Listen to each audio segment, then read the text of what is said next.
What's going on, everybody? Welcome to Defend Your Units. I'm Johnny K. Picks. Alongside me is Pickem MMA this week, and we are here to break down the fights, all 14 for UFC London. How's it going, Pickem? Are you looking forward to I'm this? doing just fine, bro. I'm just excited for this card. To be honest with you, we got a PFL card this week, which not a lot of people are going to tune into probably, but it's going to be a fun weekend for MMA. Who's a headliner for that? We got Leon Edwards' brother, Fabian Edwards, headlining the new champion, Van Steenis. Okay, that might be. Is that Friday or Saturday? Friday, I think it's Friday. Yeah. Okay, I'll check that out. Friday, yeah. You know, Friday night I'm not doing too much, so unless I'm out, but yeah, I mean, I probably wouldn't watch if it was Saturday, but yeah. I'm gonna be watching on Friday. Luckily, this card is an early start time if people didn't know. So it's a 1 o'clock Eastern start time for everybody. It's not a 5 o'clock, so it's 4 hours. Yeah, I actually don't mind these early cards. I mean, I love when they go to Abu Dhabi or like Saudi Arabia because it's early, always like 10 o'clock. Mm-hmm. No, I'm cool with that Abu Dhabi. Like, switch it up a little bit. I'm cool with, like, it doesn't have to be every week, but like every 3 or 4 weeks, just give me an earlier one, because that way, yeah, like it used to be really 6. Like I used to hate how they used to like have the main win around like 12 o'clock, 1 o'clock at night, like, you know, like if you're in the Eastern time like I am. But with the Paramount deal, like they actually started a little bit early, 5 o'clock now, because before it used to be like 6 o'clock, 6:30 normally. But I like this Paramount deal now. Yeah, me too. I know we were kind of joking about it when I said this earlier too, but like a lot of these Paramount cards now are like Dana White Contender Series graduation party for for all the people that won. They get their easy wins. We'll talk about. I mean, even people that are not winning on Contender Series, they're on this card. There's a couple of them. Well, that's true. A couple of them lost, right? Yeah, I know one for sure. Yeah, Contender Series is like not only winners get signed. It's like as long as you can be entertaining on there, like that's all you really need to do now. Yeah. And Dana White will probably give you a chance. That is true. But yeah, let's go ahead and say hi to the chat, and then we'll get started. Like I said, we got 14 of these bad boys to get through, and some of them are easier than others. Let's put it that way. So yeah, we got Paku. What's up, Paku? Each and every week, you're in the chat. Love it. Appreciate you as always. We got Derek, our guy. What's up, Derek? I got my bet ready, but I need to see what y'all have to say before I place them. Well, we got a lot to say, so stay tuned. Antoine, what's up, man? What's up, boys? Hope you're all blessed, highly favored. Yes, sir. Hope you've been good. Yep, you too, man. Appreciate you hanging out with us, Antoine. Klaus, what's up, Klaus? Yep, we got Pickem in here. He's number 1. Indeed, he is number 1. I enjoy the China cards a lot, like the 3 a.m. start time. I don't know about that one. Yeah, those ones are way too early. I do wake up in time for the main card, but if it starts at 2 or 3 o'clock my time, I can't watch the prelims. I'll just catch and see who it is, if you want to say. There are a lot of bumps on this card. Could be, potentially, or bums. Yeah, I mean, there are that too. Bumps and bums. Luis, what's up, Luis? Kraus. Okay. I don't know what that is. Those Kraus emojis. I made a couple of them for my live stream. Okay. I'm like, because every time we get a fixed fight, like with Bulgarian and obviously the yeah. I mean, that one, I don't think that one was fixed, but something was going on there too. It sure seemed like it. And Johnson won. Johnson was looking pretty good for round 1, and then all of a sudden he got flipped. But story of Johnson's career. That is true. Winning until he isn't. Yep, and then he's losing till he isn't either. Like it's the exact opposite. Yeah, I mean he's actually beating up Justin Gaethje. I remember. Then he got tired and he got knocked out. I mean, it's a story with Johnson. Yep. And then he was getting pieced up by Dustin, and then he knocked out Dustin somehow. So it's like, what's going on, dude? Tyler, what's up, Tyler? Appreciate the MVP's a lock. I like it. How's your week been so far? Pretty good. We got some fights going on. We're gonna talk some fights, so it's always like that. Before we dive in, Johnny, what was your reaction on that house card? Yeah, we were kind of just talking about this before we went live too. It's okay. I wish it was a little bit better. Like they hyped that card up to be so good, and not to say that it's not good, but I don't think it's like amazing how they were hyping it up. What do you think?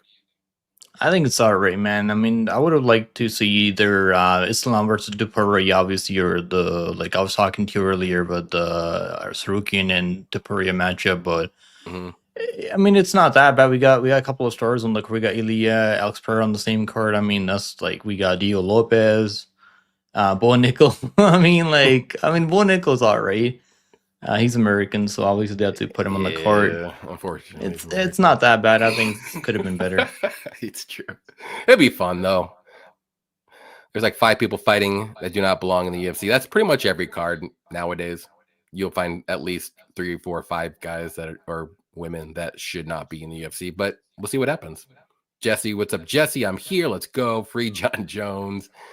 I wish Sean was fighting Corey. That'd be cool. That'd be cool. What up, Bob?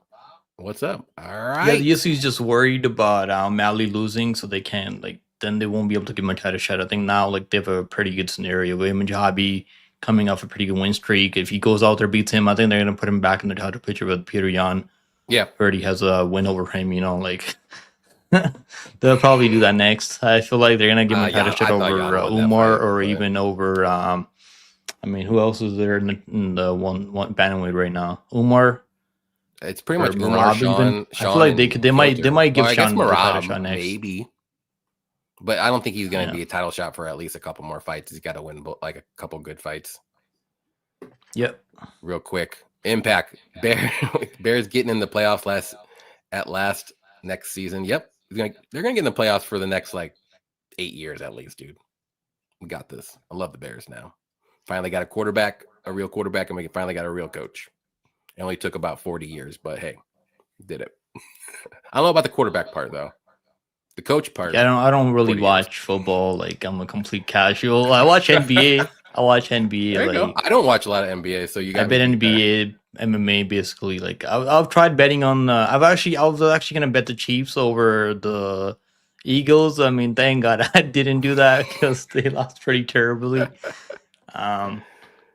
Yeah. What up, NBA, MMA, dual stream? Yeah, we got dual stream now. This is what StreamYard does. We can stream on both of our channels, so it's kind of cool. Yeah, I love StreamYard, man. So much easier. Oh yeah, StreamYard's been improving, even though it's freaking expensive. I don't know if you pay for it. Yeah, yeah. The 1080p streaming is expensive. I was like, wow, okay, but hopefully my YouTube money can at least pay for the year. At least that's all I want. All right, here we go. Let's go with the first fight. Here we got Melissa Mullins versus Luana Carolina. Who do you like in the spot?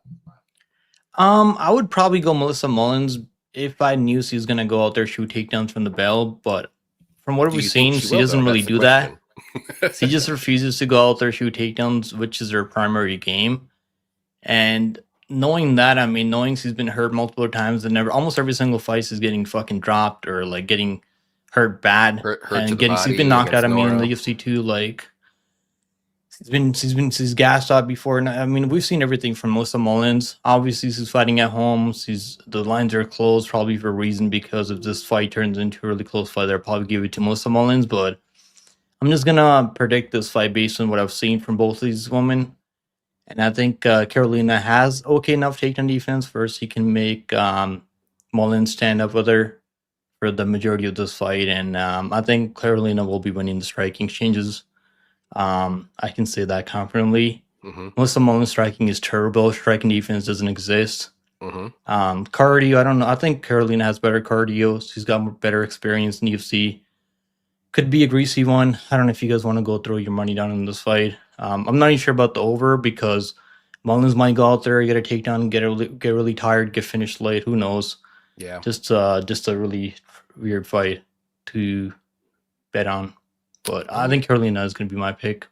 Okay, let me see. I just want to check the odds. So the under 2.5 and maybe fight doesn't go might be so it's plus 220 for under 2.5. If you think there could, I think Mullins has the ability to finish the fight on the mat. She's got pretty vicious ground and pound, but I think Carolina's tough. I mean, she's shown how tough she is in that last fight against a much better, more consistent grappler. Yeah, I'm with you too. I'm going to go with Carolina here. I'm still deciding how confident I am. I just don't really trust Mullins to, like you said, to do what she needs to do to win this fight, which is definitely get this fight to the mat. Yeah, her last fight was such a red flag, because the UFC basically gave her a freebie there. Yeah, she already had a win over before, outside the UFC, and she just refused to wrestle until she was hurt bad. Yep. I mean, that's like, what are you doing? Daria Like, has no ground game at all. And for whatever reason, she didn't either didn't shoot takedowns as she should have, or she just couldn't get her down.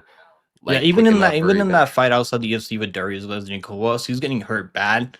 Almost got finished on the feed, and she just she finally wrestled like at the end of the first round, and she got a finish. Like, why not do that right from the bell? Yeah. In the rematch, like Darius never really even worked on her ground game at all, and it was such an easy fight for her, and she just made it really tough.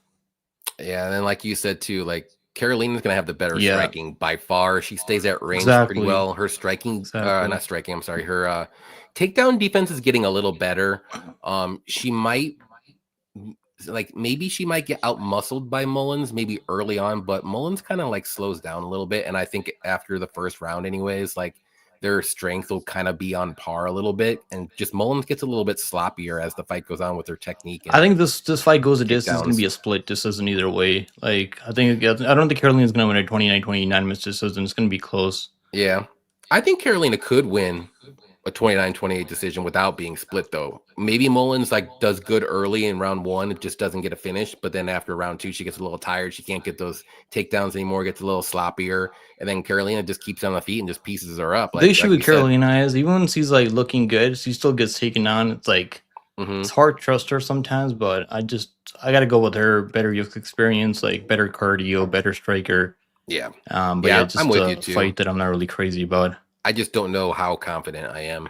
Like if I'm like a low confidence or like I'm bordering medium to low confidence on this one. But I would probably say like 70%. I mean, 65% for me. Okay. Carolina side. Yeah, I was gonna say like that's up 6 or 7 times Carolina wins. I'm deciding which is which. Yeah.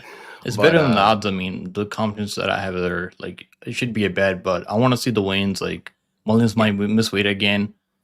That could help her get takedowns. I mean, if she's missed weight for this fight, she's done that a couple of times already in the UFC. So I think this fight should the wins are really important for this matchup. True. Yeah, let's see what everyone else says. We got DK making plays. What's up, man? What's up, Pickem? What's up, chat? Appreciate you hanging out with us. What's up, James? Good luck this weekend to you as well. You too with Amy. Chat, does Mullins hold Pickem down? Nah, hell nah, bro. I ain't no girl holding me down. I'm the only fucking one holding these girls down. No one. Hank, I'll keep talking, guys. I'm almost finished. Wow, okay. That's crazy. Johnny really just said 6'7". Yep, 6'7". That's what we do. That's what we do. Next one's gonna be fun. Chanel Dyer versus Ravina Oliveira. This isn't. You can go ahead with this one first. You can go ahead. Lead I'll go ahead and go and try to break this down because this is like Dyer's not bad. Her striking is pretty good, but she's got no not takedown defense, no striking defense. That's what I meant to say. Like she gets hit a lot on her Dana White Contender Series fight. She got knocked down 2 or 3 times. She's durable. I'll give her that. But there's holes in her game still. Like she's young. She's 24. But then you got Oliveira here where I don't think she's UFC level. Like, I mean, she does have okay striking, kind of wild on the feet. Doesn't really grapple too much. She gets hit a lot too. Like, I think the line's wide. I will say that, but I'm not betting this fight at minus 485 for Dyer. I am picking her to win, but I'm not confident. Like, I'm only picking Dyer because I do think if she lands more, like it'll be more impactful. I don't think Oliveira is going to knock out Dyer. Who did Dyer fight in Dana White Contenders? Because she had some power. Carol Fora. I mean, she's got some power for a girl her size. Oliveira does not have that power. So I'm not scared that Oliveira is going to knock out Dyer here, but it's just like I got to see Dyer fight in the UFC, like not at the Apex, like all that stuff. Like she's fought in the PFL before. I mean, she's got some experience fighting in front of a crowd before. I don't think she's gonna look like. I don't think she's gonna get nervous. Dana White Contender Series fight scared me. I will say that. Yeah, I mean, she was getting dropped over and over, but like she showed how tough she is. She's not gonna stop marching forward, throwing strikes. I mean, I don't think Oliveira is like built like that. No. That's why I'm still gonna pick with Dyer. I'm just not confident. Like this is a low confident pick. I'm not betting this fight. The line's too wide for me. What do you think? Same I think thing? she's gonna win. I mean, the line was anywhere under -200. I honestly would bet her here If it was -200, because I she's would bet much it. more Yeah. skilled. I mean, like better cardio. Like she's fighting at home, obviously. Like, and I just don't think Oliveira has the casting to like push a crazy grappling pace on her or like strike her or like drop her. Even I don't think Oliveira has power like that.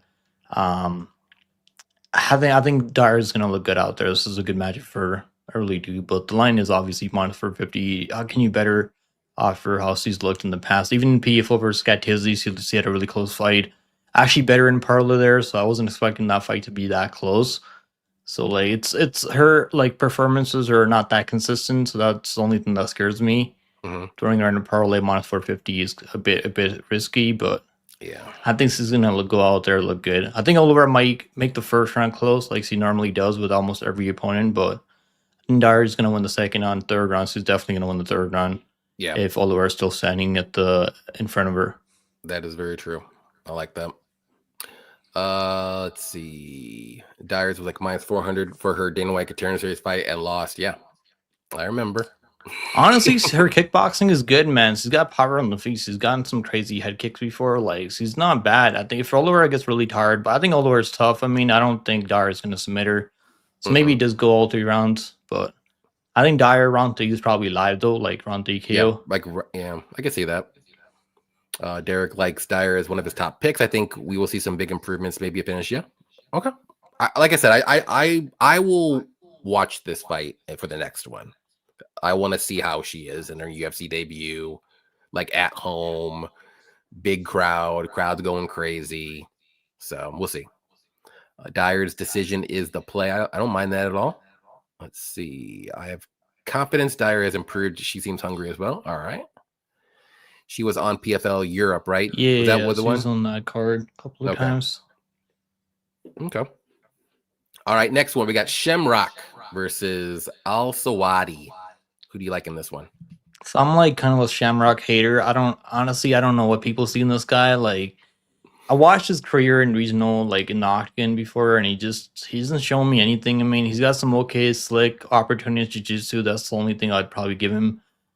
But he's not the better striker in this matchup. He's not the better wrestler in this matchup. Like, doesn't have the best cardio either. I mean, like, he's young. I mean, he's not the one coming back after a layout. So like, there's things that are like helping him in this matchup over Al Sawadi's coming back after a layoff, some injuries. 2 years, yeah. That's like there's like some red flags on Al Sawadi's side. Obviously, Shamrock is fighting at home, but I actually don't think this guy should be in the UFC. He didn't work his way. Like he got lucky. I mean, like being friends with Paddy Pimblett and obviously training with those guys. Like he's got connections, so he's here in the UFC now. But I've seen him get taken on an octagon by a guy that shouldn't be taking him down, shouldn't be out wrestling him. He's getting outstruck bad. He's got really bad striking defense. He's getting hurt bad by EVLOEV. EVLOEV isn't the biggest power puncher. Like, he's got okay striking, but like, it's nothing special, man. I think also he's honestly the better striker than even a guy like EVLOEV. Even though I don't think he has control like that. I mean, as like EVLOEV's got much better ability to control people on the mat than a guy like Al Sawadi. But Al Sawadi's slick, man. I mean, he was beating up like Rajabab, who actually rate higher than Shamrock, like a couple levels higher than him. And he obviously got caught, right? That's kind of the issue with Al Sawadi. I wouldn't say chinny, but like he gets caught. He gets like hurt bad some of these matchups, but I don't know if Shamrock's gonna be able to do that. Yeah, obviously there's this path to winning this. But if you can get it, you can hurt him on the feet, maybe jump on his back, submit him. But I'm gonna go based on what I've seen on tape, and that's Al Sawadi should be winning this fight. I really do. I like him here at this price. I really do. I think he's gonna win. Yeah, it's pretty close to a pick 'em, right? -125. It's not bad. I think he might even get a 30-27. Honestly, like he has the ability to go out there, put a pace on him, yeah, and just avoid the submissions. This fight's kind of like a very volatile fight, however it goes. Like, obviously, Al Zawadi is going to be the better striker. He's got the power to knock out Shamrock. Shamrock did show like a lot of durability in his last fight, even though he was getting hit a fuck ton. But like the thing with I don't really like on his side, like we said, it was a 2-year layoff. I don't like his takedown defense if he does get taken down. And with Shamrock, like he's not the greatest striker as we've seen in his last fight, but he does have good jiu-jitsu. He's got good submissions if he gets his fight to the mat or if he takes the back, which I can see him doing. But if he can't get those takedowns, like he's probably gonna lose it. He's gonna lose this fight. Like 100%, he will lose this fight. He needs to get it up against the cage or shoot some takedowns, maybe get a trip or go in, like whatever he needs to do to get this fight to the mat, because he ain't gonna win this fight on the feet. And that's why I said like this fight's I think it is a pick 'em really, because like it just depends on how you see this fight playing out. Because I can see it playing out with Al-Zawadi. I think it's only a pick 'em because of the layoff and injuries for Al-Zawadi's side. He's a little bit chinny. Like if he wasn't chinny and like coming back after a layoff, he'd be like -180 here. Like honestly, like that's what I think. Okay. But the layoff, he actually opened up at -180. I think minus 200 almost. And I can see him being like a little bit bigger favorite just because of the striking edge, but I'm going with my gut. I'm gonna trust Shamrock looks a little bit better than his last fight. I know a lot of people are probably like looking at that fight. I'm not just basing him off his last fight. It's other fights in Octagon, honestly. Like that's kind of what I'm basing him off. The Aliev matchup is just a hard matchup for a lot of these guys, like especially in their debut. But just what I've seen outside in Octagon, like just maybe he goes out there like this is coming up party, like. Yeah, maybe he goes out there, proves me wrong, but I gotta see. I'm going with my gut. I'm just going with my gut. Yeah. I do think this is a coin flip, depending on how you feel like this fight will play out. But I'm not putting money on it. I'll tell you that. I gotta see more from both these guys for sure. I mean, the lines, like I hope this fight doesn't fall off the cards. I mean, Derek, because he's saying this fight might fall off the cards. Oh, really? Hopefully, now there's probably gonna be one fight after the weigh-ins that falls off, maybe. I've watched enough Russian promotions to never trust anyone with an AL last name. What's up, Lane? DK, Infected. Let's go, man. Al-Zawadi would jab him up to a decision. I could see that, or maybe just throw some overhand rights and land some good shots and knock him down a couple times. I think he shouldn't even wrestle here. Like he doesn't need to mix and takedowns. Oh no. He should just strike with Shamrock. Al-Zawadi needs to stay on the feet, stay at range, don't be super aggressive, and then Shamrock needs to get this fight to the mat however way possible. That's literally how this fight should happen for both guys. I'm predicting this fight falls off the card. Well, it wouldn't be the worst thing in the world if it did, but I hope it doesn't. But we got Paku, we got everyone saying hi. Okay, let's go to the next one here. We got Louis Sutherland versus Brando Petrich. What do you like in this one? That's probably I don't know if I'm saying it right, but I'm just guessing. I think he's either, I know he's from Australia or New Zealand, but that's actually like a Croatian or Serbian last name. Is it really a Croatian name or Serbian name? Usually, yeah, with the ICs at the end. But I don't know. He looks like one of those Russian that probably keeps a pet bear in his home. Let me see where he's from. One of those grizzly bears. Like he seems like one of those guys to me. I want to see what heritage he's from. Does it say anywhere? It just says New Zealand. I know he's not. He might have been born in New Zealand, but yeah, it doesn't say. I don't see anywhere. I'm not going to look too hard. Okay, who do you like in this one? Let me put my headphones on because I think someone said they're hearing an echo. Maybe, a slight echo. Okay. Hopefully that fixes it because I had my speaker on, like I was connected to my speaker. Test. Yeah, I don't hear it. Should be better now. It should be better now. Okay.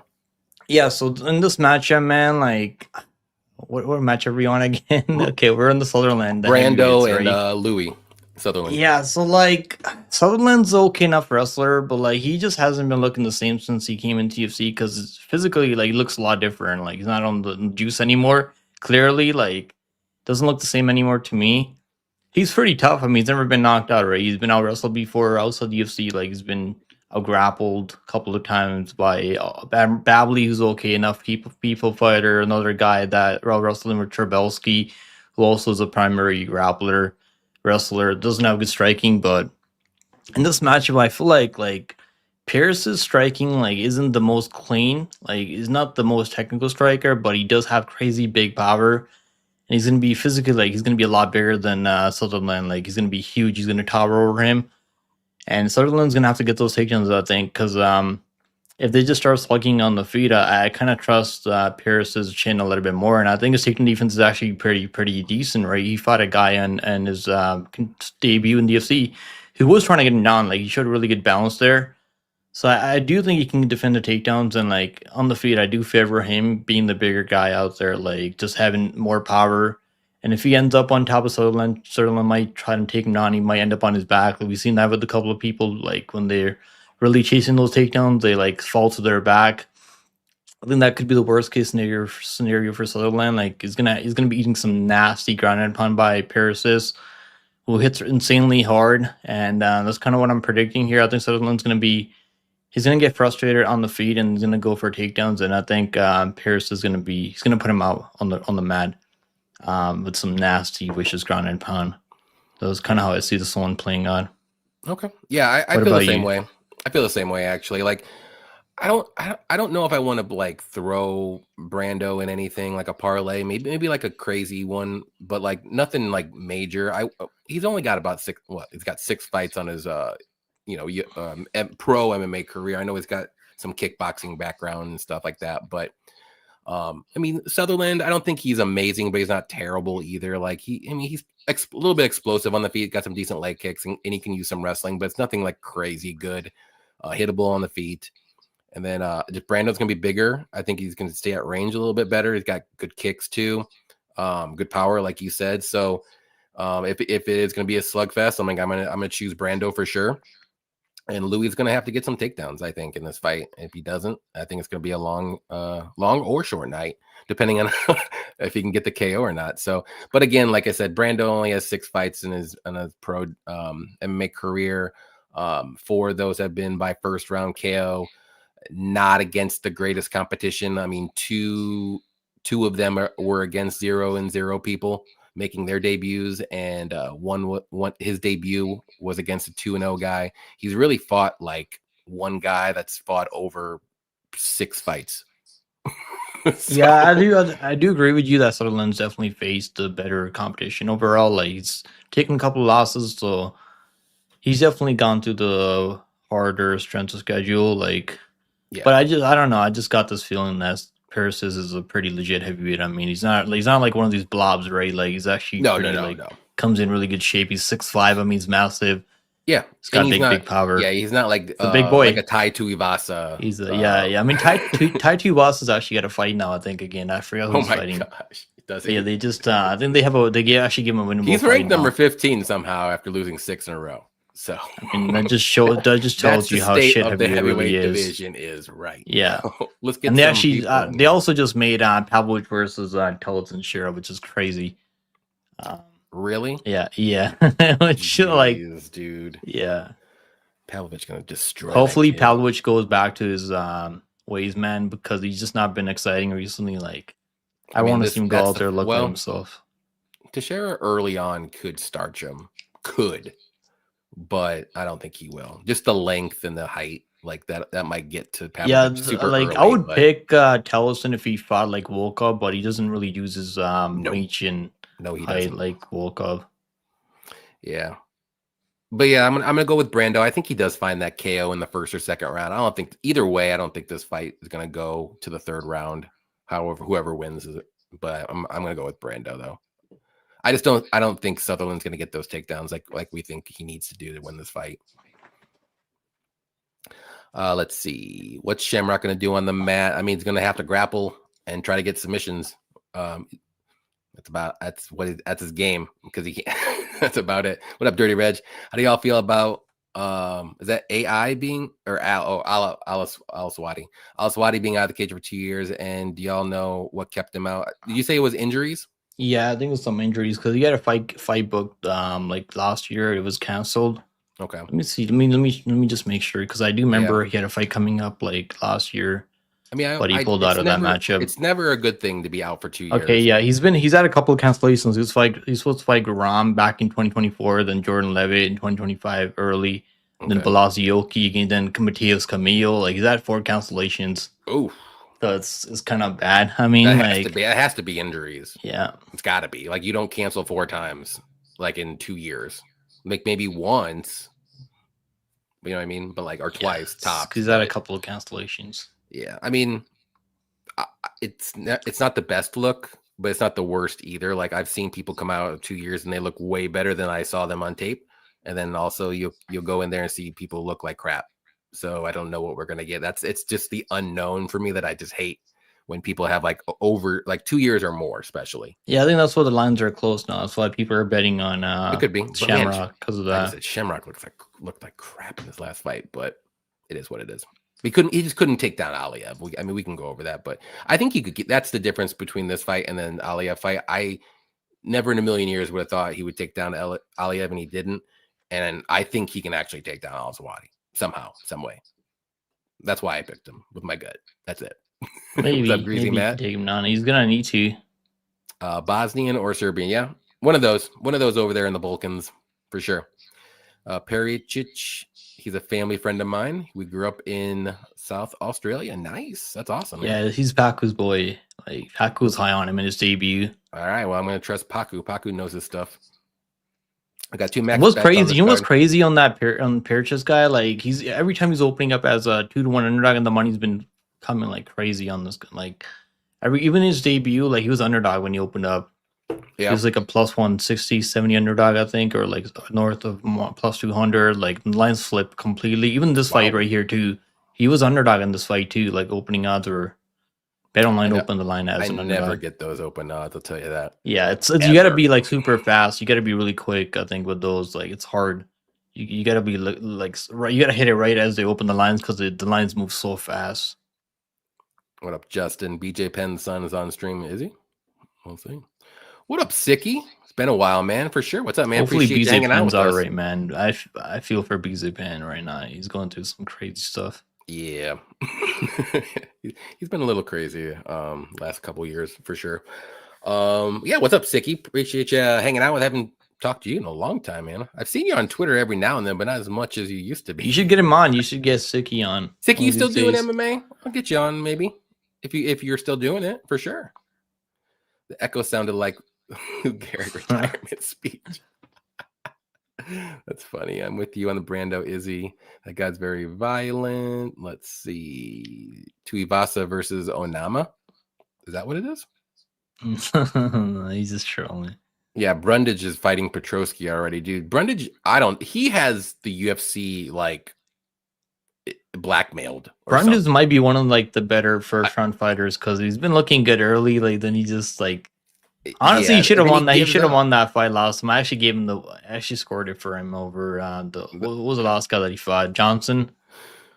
Dude, that fight was trash. I swear they had both of them had bets. The fight goes a distance. Yeah, I swear to God. When you have a front choke and sprawled out for 3.5 minutes, you know they have a bet. You know it. Nobody does that for 3.5 minutes in the second round. With not even trying to latch one up of the guillotine. Fights, one of the best fights ever. I'm sorry, there's no way, dude. I'll take that to the grave. If you're ranked 9th and you lose to the next 6 guys behind you in the rankings, 15th makes sense. I mean, if you look at it that way, yeah, but I don't think he was losing to the next 6 guys behind him. That's the problem. What's up? Let's go, fellas. Thanks for all the hard work. Appreciate you hanging out with us. Let's see, what's up, TM? The MVP and EVLOEV parlay money is free. I like that. I like it. Let's see.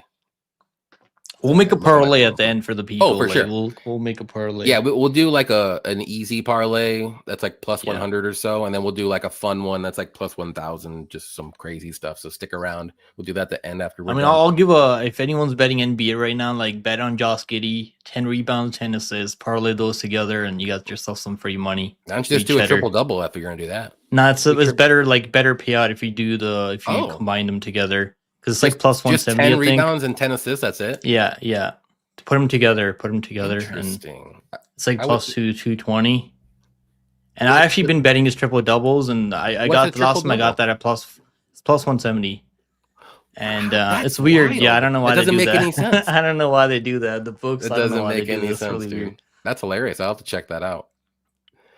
Carmi, what's up, man? I have two-leg underdogs. Wood and Murphy just think they're better fighters. Who's your dog? Think we'll get there, Carmi, but I like one of them for sure. We'll get there. Let me ask y'all: do y'all think there's more nicer people or mean people in the world? I think there's nicer people in the world, There's but a lot of nice people out there. I just think there's a lot of. I mean, there's also a pretty good chunk of mean people, but I think the majority of the people are nice, or like at least tolerable, if you want to say. Like they're not mean spirited, but they're just not approachable. But most people, I think, are nice people. But like there are some people that are just crazy, so you can't do it. One of those things. What's up, Meat Rocket? Dirty Reg, you must be a cat. Oh, don't. Dirty Reg is not a casual Meat Rock. Come on, man.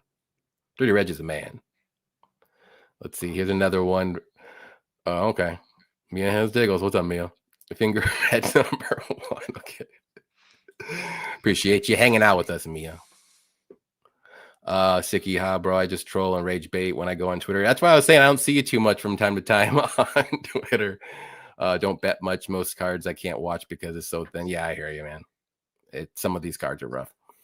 Let's go to the next one. We got Antonio Tricoli versus Montas Kondratavicius. You know how I am with last names. I mean, at least you tried pronouncing it. I think it's your turn, but yeah, I just didn't even try it like with that last time. I was like, I'm not gonna do this shit. Yeah, I'm just gonna go. I'll just stick with Montes. I'm gonna go with Montes to win this fight, though. Tricoli's not good. All he wants to do is play poker. Like he wants to make that UFC money, then he's gonna go straight to the casino. He's gonna play poker for about 75 hours, then go home. That's what he does. I'll take Montes. He's a way better striker, way more dangerous. He should find a knockout here in the first or second round. I'm not even going to attempt to break this down even more than that. We've seen enough of Tricoli. That's all I'm going to say. What do you think? You think knockout, huh? I would say knockout. Let me tell you something about Tricoli. Let me tell you something about this guy, Tricoli. He has that giraffe neck where he likes to like just get choked out real easy against with strikers too. I have a conspiracy theory about Tricoli. I think he just takes the easy way out every time. He doesn't want to get knocked out, so he just goes out there, like shoots a sloppy takedown and gets caught in a guillotine. He goes home, collects his check. That's kind of what I think is going on with Tricoli, man. It's been back to back, same submissions, same type of submissions, guillotines, standing guillotines every time. Yep. I think this might be another guillotine, man. I think he's not gonna want to stand with Mantis. He's a much sharper striker.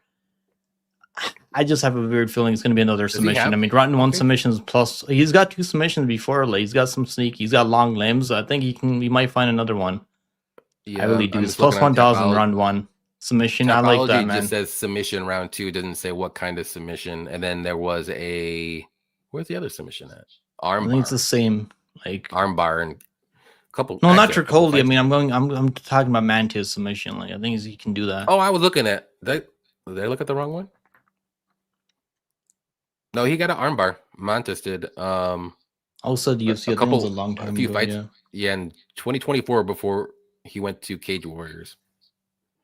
He does go for submission sometimes. I mean, people try to grapple him, so I think he could wrap something up here.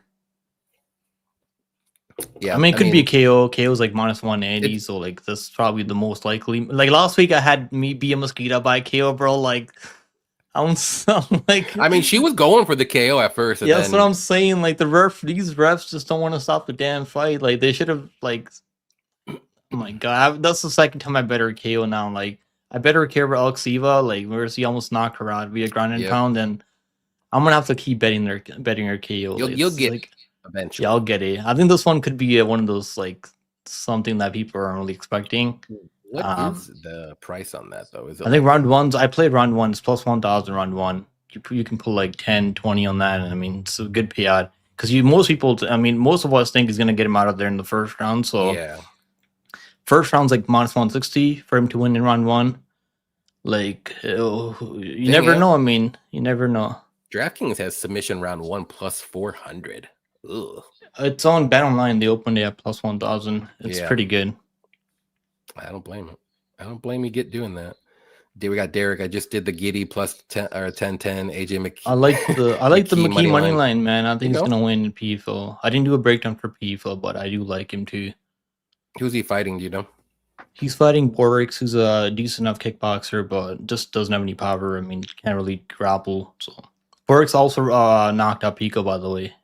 Isn't that crazy? Borix. He's like Lauren Murphy. I mean, similar. Yeah. All right, let's go to the next one that we might have a quick one. Mario Pinto versus Felipe Franco. Who do you like in this one?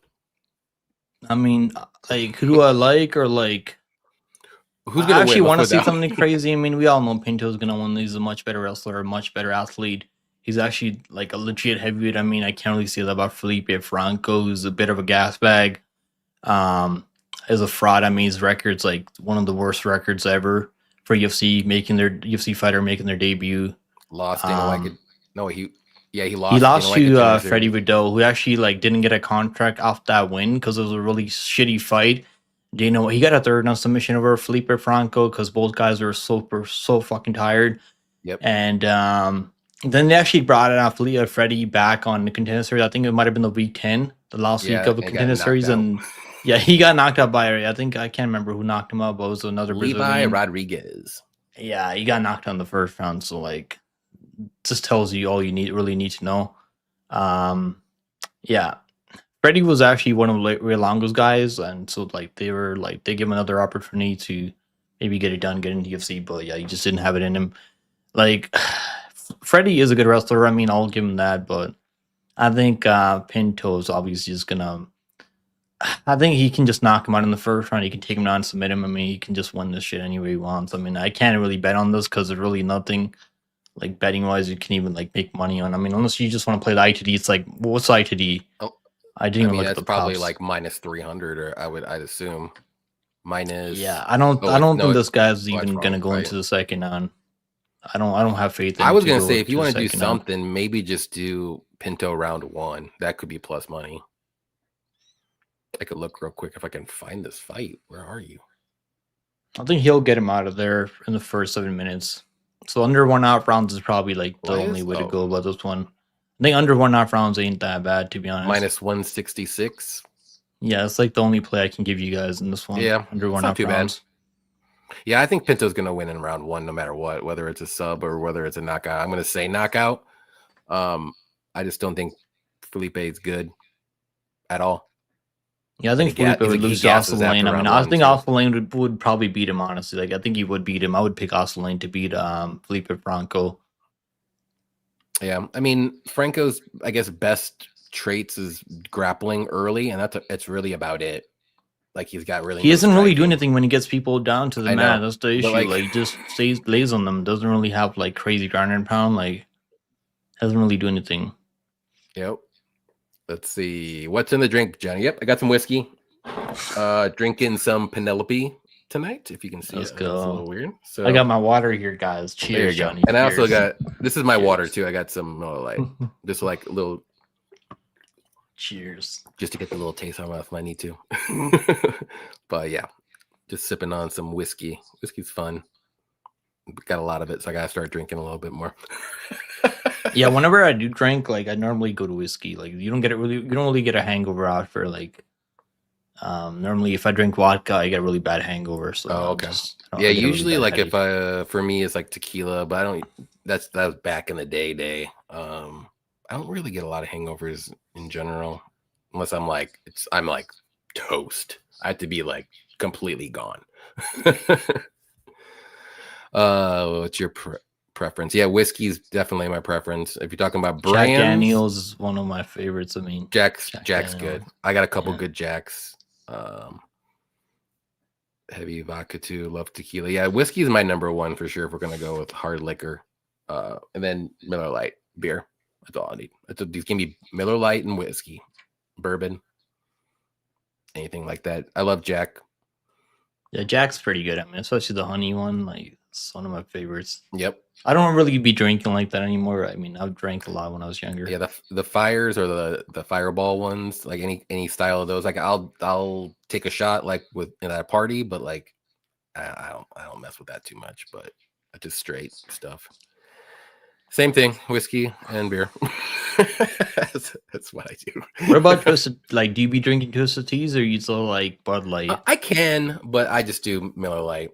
I can't drink Bud Light, bro. I don't know. It's just like Bud Light it doesn't taste good. I don't like it. It's the only like light beer that I just don't like. And I can have a Busch Light. I could have like an old style, like any old like light beer you can think of other than Bud Light. I like just a normal Budweiser though. Like that, those are good.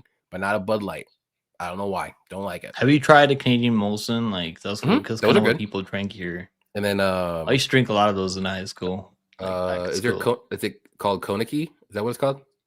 I don't know. Another what? It starts with a K in Canada. Hennessy, like no, not Hennessy. I mean like the Henneken. Oh, that's like another beer brand. Man, there was another one. I don't know. Maybe they don't have it anymore. I could be wrong. Yeah, they actually Lane said, do they drink? Of course they drink. I think that's like they drink the most over there. They drink moonshine there mostly. Like people be drinking straight moonshine. Oh, there's Labatt Blue. Labatt Blue is pretty good. I prefer Molson though for sure. Have you do you drink moonshine? You ever drink moonshine? I've drank it before, but like I'll just drink whiskey instead. It's essentially you gotta try like Indian moonshine. Like they actually like take a bunch of sugar cane, like, and they I don't know, the way they make it, it's like it gets you lit so fast. Is it clear? Is it like a clear? Yeah, clear. Yeah, it's clear. Nice. Yeah, I'll try that out. I've never even seen it. I've seen. Yeah, I've never tried proper. Have you tried proper 12? Like, yeah, you ever drank it's that fine. shit? Have you tried Jameson before? Yeah, I've tried Jameson. It's essentially like that. I mean, if you want a cheaper version of Jameson, just get proper 12. It's pretty good. Like, it's not bad. It's good for mixing. I wouldn't drink it straight, but I've never tried it. I mean, I don't really be drinking like that anymore. But you should do proper 12 in like 7-Up or Sprite. That's good. So, like, do you only drink, or like you actually smoke cigarettes too after like when you drink? I mean, I used to mainly like, drink. Whenever like, I would have a drink, like, I know it's really good. I mean, if you want to like just have, like, I don't be smoking cigarettes every day, but like when I used to drink, like back when I was like 19 years old, 20, I would just like get a cigarette off someone and just smoke it after. Like, it's crazy. Yeah, good. Everclear, I mean, yeah. Everclear is wild, dude. I haven't had Everclear since I was like 20.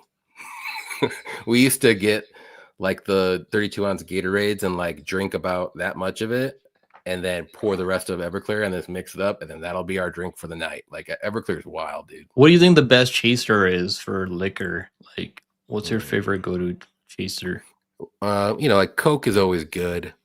Coca-Cola. Yeah, you can mix that with like a lot of dark liquor. If you want like light liquor, like usually I lean more so like tonics or like a Sprite or Sprite's good. I like Sprite. I like Sprite. You can maybe even do like juices too, but like too much juice like messes up. Yeah, not juice. Never chase with juice. Like, it's really bad. Like cranberry juice if you want to vodka cranberries, but like I don't know. So Fanta would be good. Soda's okay. Actually, that'd be good with Fanta's got too much sugar on, man. Like, too much sugar in there, I think. Red Bull's like, good with Red Bull's disgusting. Red Bull with liquor. I can't drink Monster energy drinks though, because I burnt myself out doing it like Everclear Monster shots. That's a different story. But let's go ahead and get to this. We got a couple more fights before the main card. Nathaniel Wood versus I'm gonna say his name wrong. Lozine Keita. Yeah, you got it. Close enough. This is a good matchup. I'm going with Wood, man. I'm just gonna go with his experience. Obviously, I do think Keita is really athletic, has a lot of power. I mean, there's a world where I could see him hurting Wood, and Wood can recover. Like, he's been hurt a couple of times now. We all know that he's been hurt in that Naima fight, even though he almost knocked out Naima at the end, and Naima was cheating a lot. Obviously, that was in Abu Dhabi, so the referees just don't even like. They're like, let's pretend like I'm not even here. That's kind of what the referees do in Abu Dhabi. Like, yeah. But yeah, I mean, he's been hurt in Delgado fight. He got hurt by Feely early too, but Feely's not bad. I mean, I do think there's a world where Keita knocks him out early, but there's also a world where like he gets hurt early. He's just a really good technician. Like, he's just really good at like outpointing you from the outside, and really good at mixing in low kicks, body kicks. Like, he's really one of the better technicians. As a pair striker, and he can be taken on. I mean, I do worry about the physicality a little bit because Keita's fought up at 155 before, and we all know like he used to Naima. I mean, what is a former bantamweight? That could play a factor here, maybe, but I don't know, man. I think this is like 2-1 minus 230 for Keita is kind of getting ridiculous now. I think because if he doesn't knock him out, he's not gonna look minus 230 here. I really don't think he's gonna look minus 230 here. The only way he can cover his price if he knocks him out in the first round, which could happen. I mean, it might not happen. I think Wood can take it on spare cards. Close one, maybe a split. Yeah, I think it could be a close one here. You know what's crazier? That I just looked at this. Nathaniel Wood plus 5.5 spread is minus 120. So basically, if you don't think he gets knocked out, I don't want to play it. The only reason, like, I like playing point spreads on guys that are durable. Like, even though I do think Wood's also really durable, like, it's like you're getting money line at plus 200. Like, if he, I feel like if you play the point spread, he might get knocked out. I mean, that's definitely a possibility because Kita hits really hard. He's really explosive, good athlete, but if he doesn't knock him out, I don't think he's gonna win this fight. I just don't see him, like, he doesn't throw enough volume. Like, I've seen him like fight an octagon before where he's fighting a guy who's already injured, can only fight with one arm, and he's not even finishing those people. Like, I mean, I don't know, man. I think Wood has a legit chance here. I really do.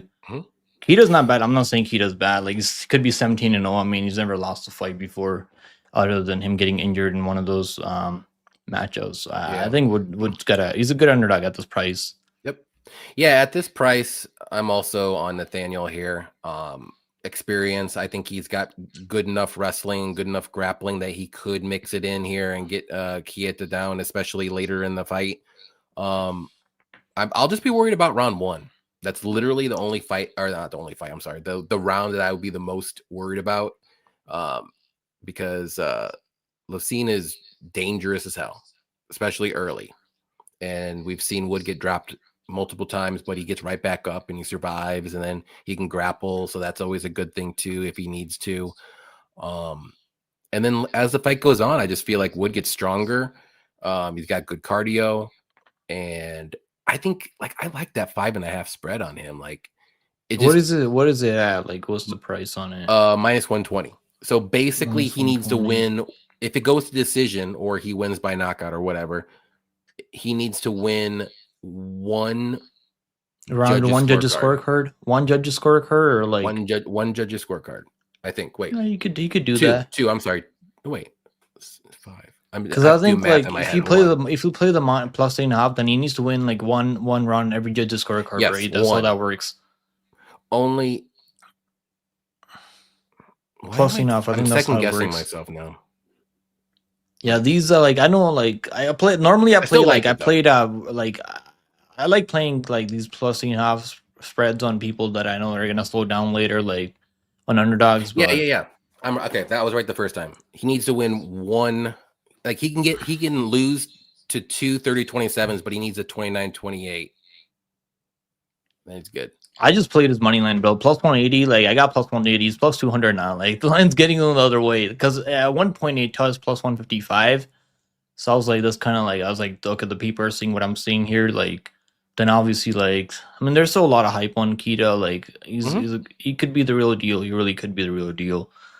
But I do think there's flaws in his game. He's not really like the most technical striker ever. Like, he leaves openings. He can be taken out. He can be controlled on the mat a little bit.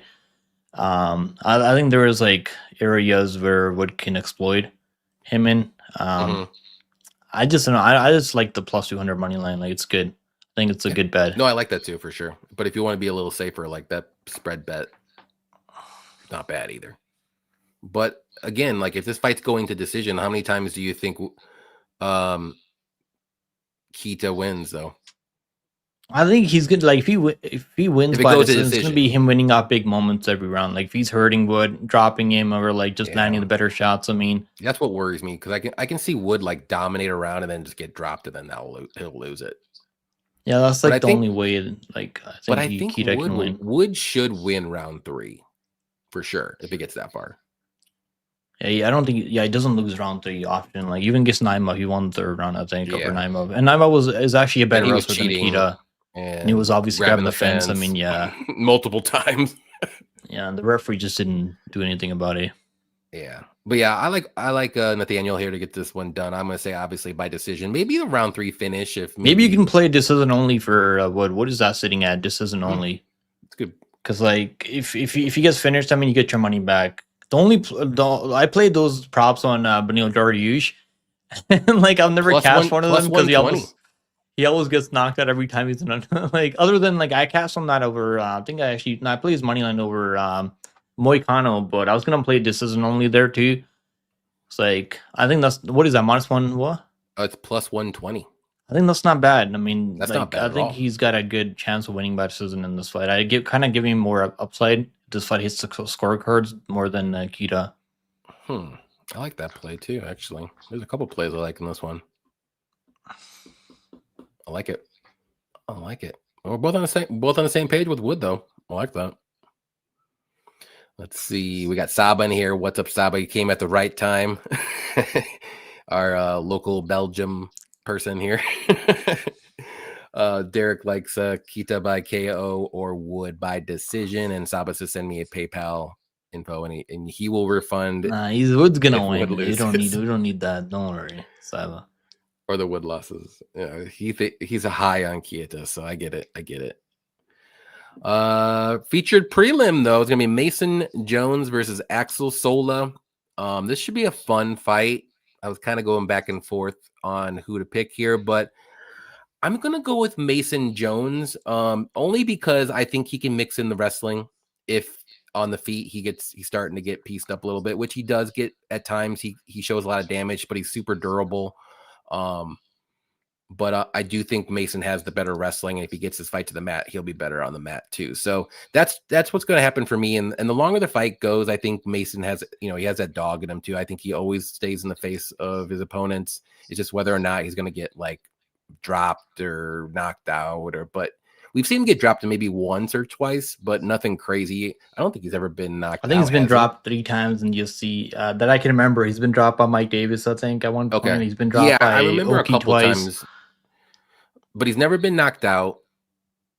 And normally he's getting pieced up early in a lot of fights. If you watch his fights back, like he's not looking good on the feet that much. Even at Jeremy Stevens, 40 years old, he's getting pieced up on the feet. Like look at his face after the fight. He wasn't getting those takedowns. I mean, 100%. But that fight would be a lot closer. I'm gonna go with him. I do think Axel's pretty good striker, though. I like he's dangerous on the feet too.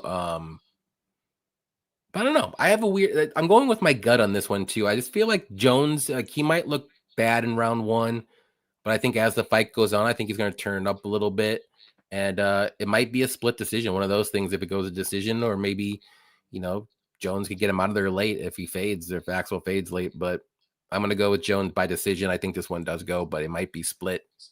What do you think?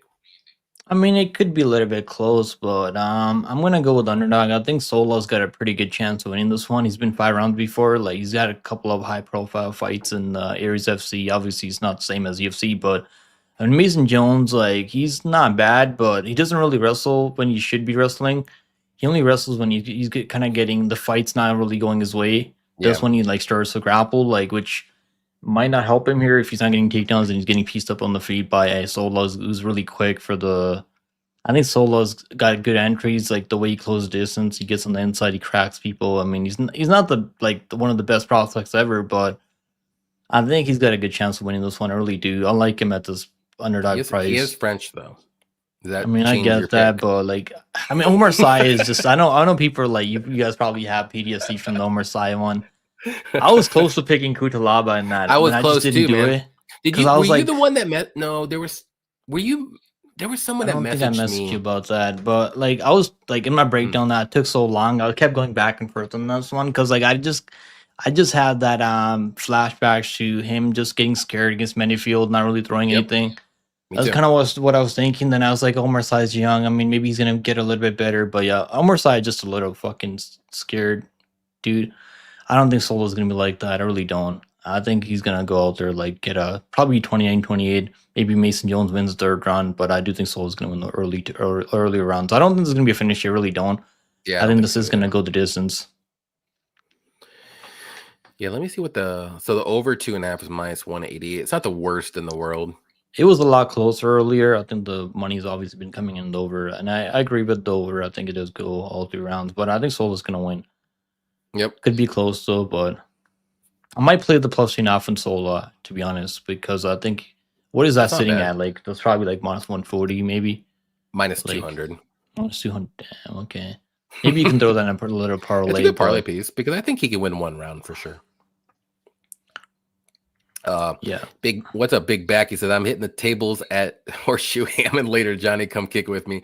I would, dude. It's only like about 30 minutes away, but not tonight. I'm doing the show, and then I gotta go to work in the morning, unfortunately. But maybe one of these days I'll have to hit you up, or we can meet up at the Horseshoe and do some blackjack or something like that. That'll be cool. Let's go to the next fight. Curtis Campbell versus Danny Silva. And I believe it's your turn. Yeah, so like I'm going Danny Silva. This I'll is hit like it. not one of my most confident picks ever because like Danny Silva fights really close with almost everyone, so that does worry me a little bit. And obviously he's gonna have to defend takedowns here, but I don't think his takedown defense is terrible. I think he has okay enough takedown defense. He can wrestle offensively. And on the feet, I mean, I do think Curtis Campbell has like he's a little bit better at range. That's kind of how I would put him. His style, like he throws low kicks. I mean, he throws body kicks from range. Like he's pretty technical. Like he's got good fight IQ.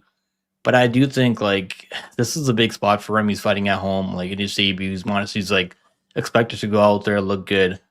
He might go out there look really good, but I don't know, man. I'm not like completely sold on him completely just yet. I do think Danny Silva is a live enough underdog at this plus 200 line. I mean, it's getting even wider now. Like, I haven't bet him yet, but I'm getting close to like at least betting him. I really do like Silva's chances. I mean, it could be close, though. It could be sweaty, but I think he could go out there, like, make this fight really close and get it done. Maybe another split decision. Yeah, I don't blame anybody picking Silva here either. But this is kind of like the same thing for me with the Shamrock and Al-Zawadi fight.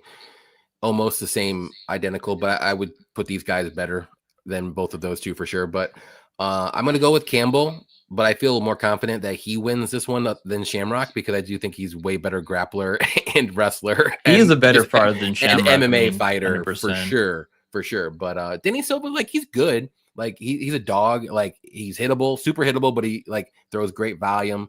Like I don't see a knockout here. So I think the only way Curtis is going to win is if he gets some control time, maybe get a sub. Like, I mean, can he outstrike him maybe in moments, but not for 15 minutes? There's no way. I don't think so because like we've seen Danny Silva, like you said, we fight in close. Silva's going to pressure him, man. That's what I think is going to happen. I do think Curtis is going to be at range throwing low kicks, and Silva's eventually going to close the distance on him. But yeah, obviously, like he doesn't really like separate enough, and the fights go longer, which does worry me a little bit. But he's a big enough underdog where I don't feel I wouldn't mind picking him at this price. Yeah, plus 200. I mean, if Silva had I think it should be a lot closer. I mean, I would maybe pick Curtis Campbell if it was like minus 160, minus 150 ish, but minus 230, minus 240 is kind of getting up there now. Yeah, or like people are like with Silva for me is like I wish he was a little bit more dangerous on the feet, like a little bit. He's got power. I mean, it's not like doesn't have any power. Knocking out a lot of people though. That's the thing. He almost knocked out Pacheco, who's pretty durable. Like Pacheco's not really getting dropped that much, is he? Yeah, like Pacheco. But like, who's finishing Pacheco? Even like people are out there expecting. I mean, a lot of people are like expecting him to get finished by that Luna Santiago guy on that Mexico City card, and he went the distance there. Like, and even the other guy. I mean, I think Pacheco is really tough. Like one of the most durable guys, even though he's like pretty much a punching bag. I don't know, man. He almost finished him too, like on Canistry. Lucas Almeida. Lucas Almeida wasn't fighting with one hand in that fight. I mean, he was actually like he had both of his fucking hands there. I know it was a close fight. Like, I mean, but that should have been 9-29, 29 And Lucas Almeida is a long rangey kickboxer. Like he's not really good, but he's not really the worst guys ever. Yeah, that's an interesting fight. Yeah, he might go out there like get takedowns and control him. I mean, we'll see, but I don't know. This is kind of like the Bellato fight for me. Bellato, Luke Fernandez. I think he's gonna have to go prove it to me, man. Fair enough. Kind of what I have a couple of those fights earlier on that we were talking about. I'm like, I gotta see it. I gotta see it first, and then maybe the next time. Yeah, if I get the pick wrong, then it is what it is. Like I'll be like, okay, this guy is legit. He's gonna be a good prospect in the UFC, but I'm gonna feel sick to my stomach if he goes out there as a minus 250 and I pick him in his debut and he just like fumbles the bag. I mean, the UFC is really behind him though. They gave him a custom shorts. Like they really believe in this guy, Curtis Campbell. Which is they call him the Pink Panther. Yeah, which is interesting because they don't have to do that for everybody. You know what I mean? Yeah, they think this guy could be the next Paddy Pimblett, I guess. But if Danny Silva's fighting close fights, most of these fights coming up, we're in England. Yeah, if he just goes out there, fights close at plus 200, like it is what it is, bro. If he loses like No, for that, I sure. mean that's a Yeah. good bet at plus 200. Like you're betting a guy that's gonna lose, maybe like he could win. He could win. That's like Yeah. if he goes, if it's Yeah. like 29-28, it's a good bet either way. This isn't like a no-brainer Chris or Curtis Campbell fight. Like, you know what I mean? Like, not like we're talking about like Pinto and Montes and what else?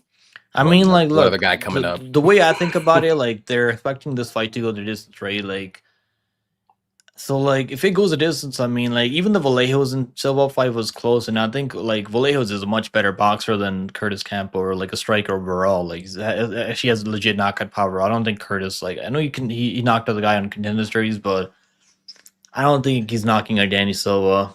And he maybe can find a submission. Like Danny Silva is not really good on the mat because he hasn't really fought that many grapplers in the UFC. But Yeah. I don't know. I got a feeling that Danny can make it close and maybe win.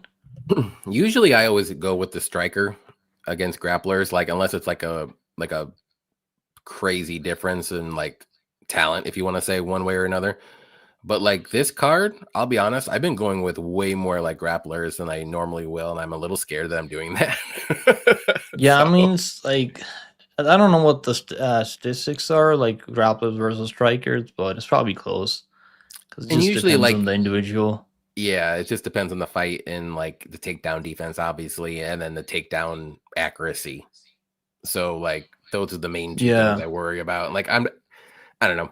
This will be an interesting fight though. I'm not super confident, but I'm not like I don't think this is like a pick 'em either. But I think Silva's good. I think he is what he is. Let's put it that way. He is what he is. I don't see him doing much more than what has been doing in the UFC.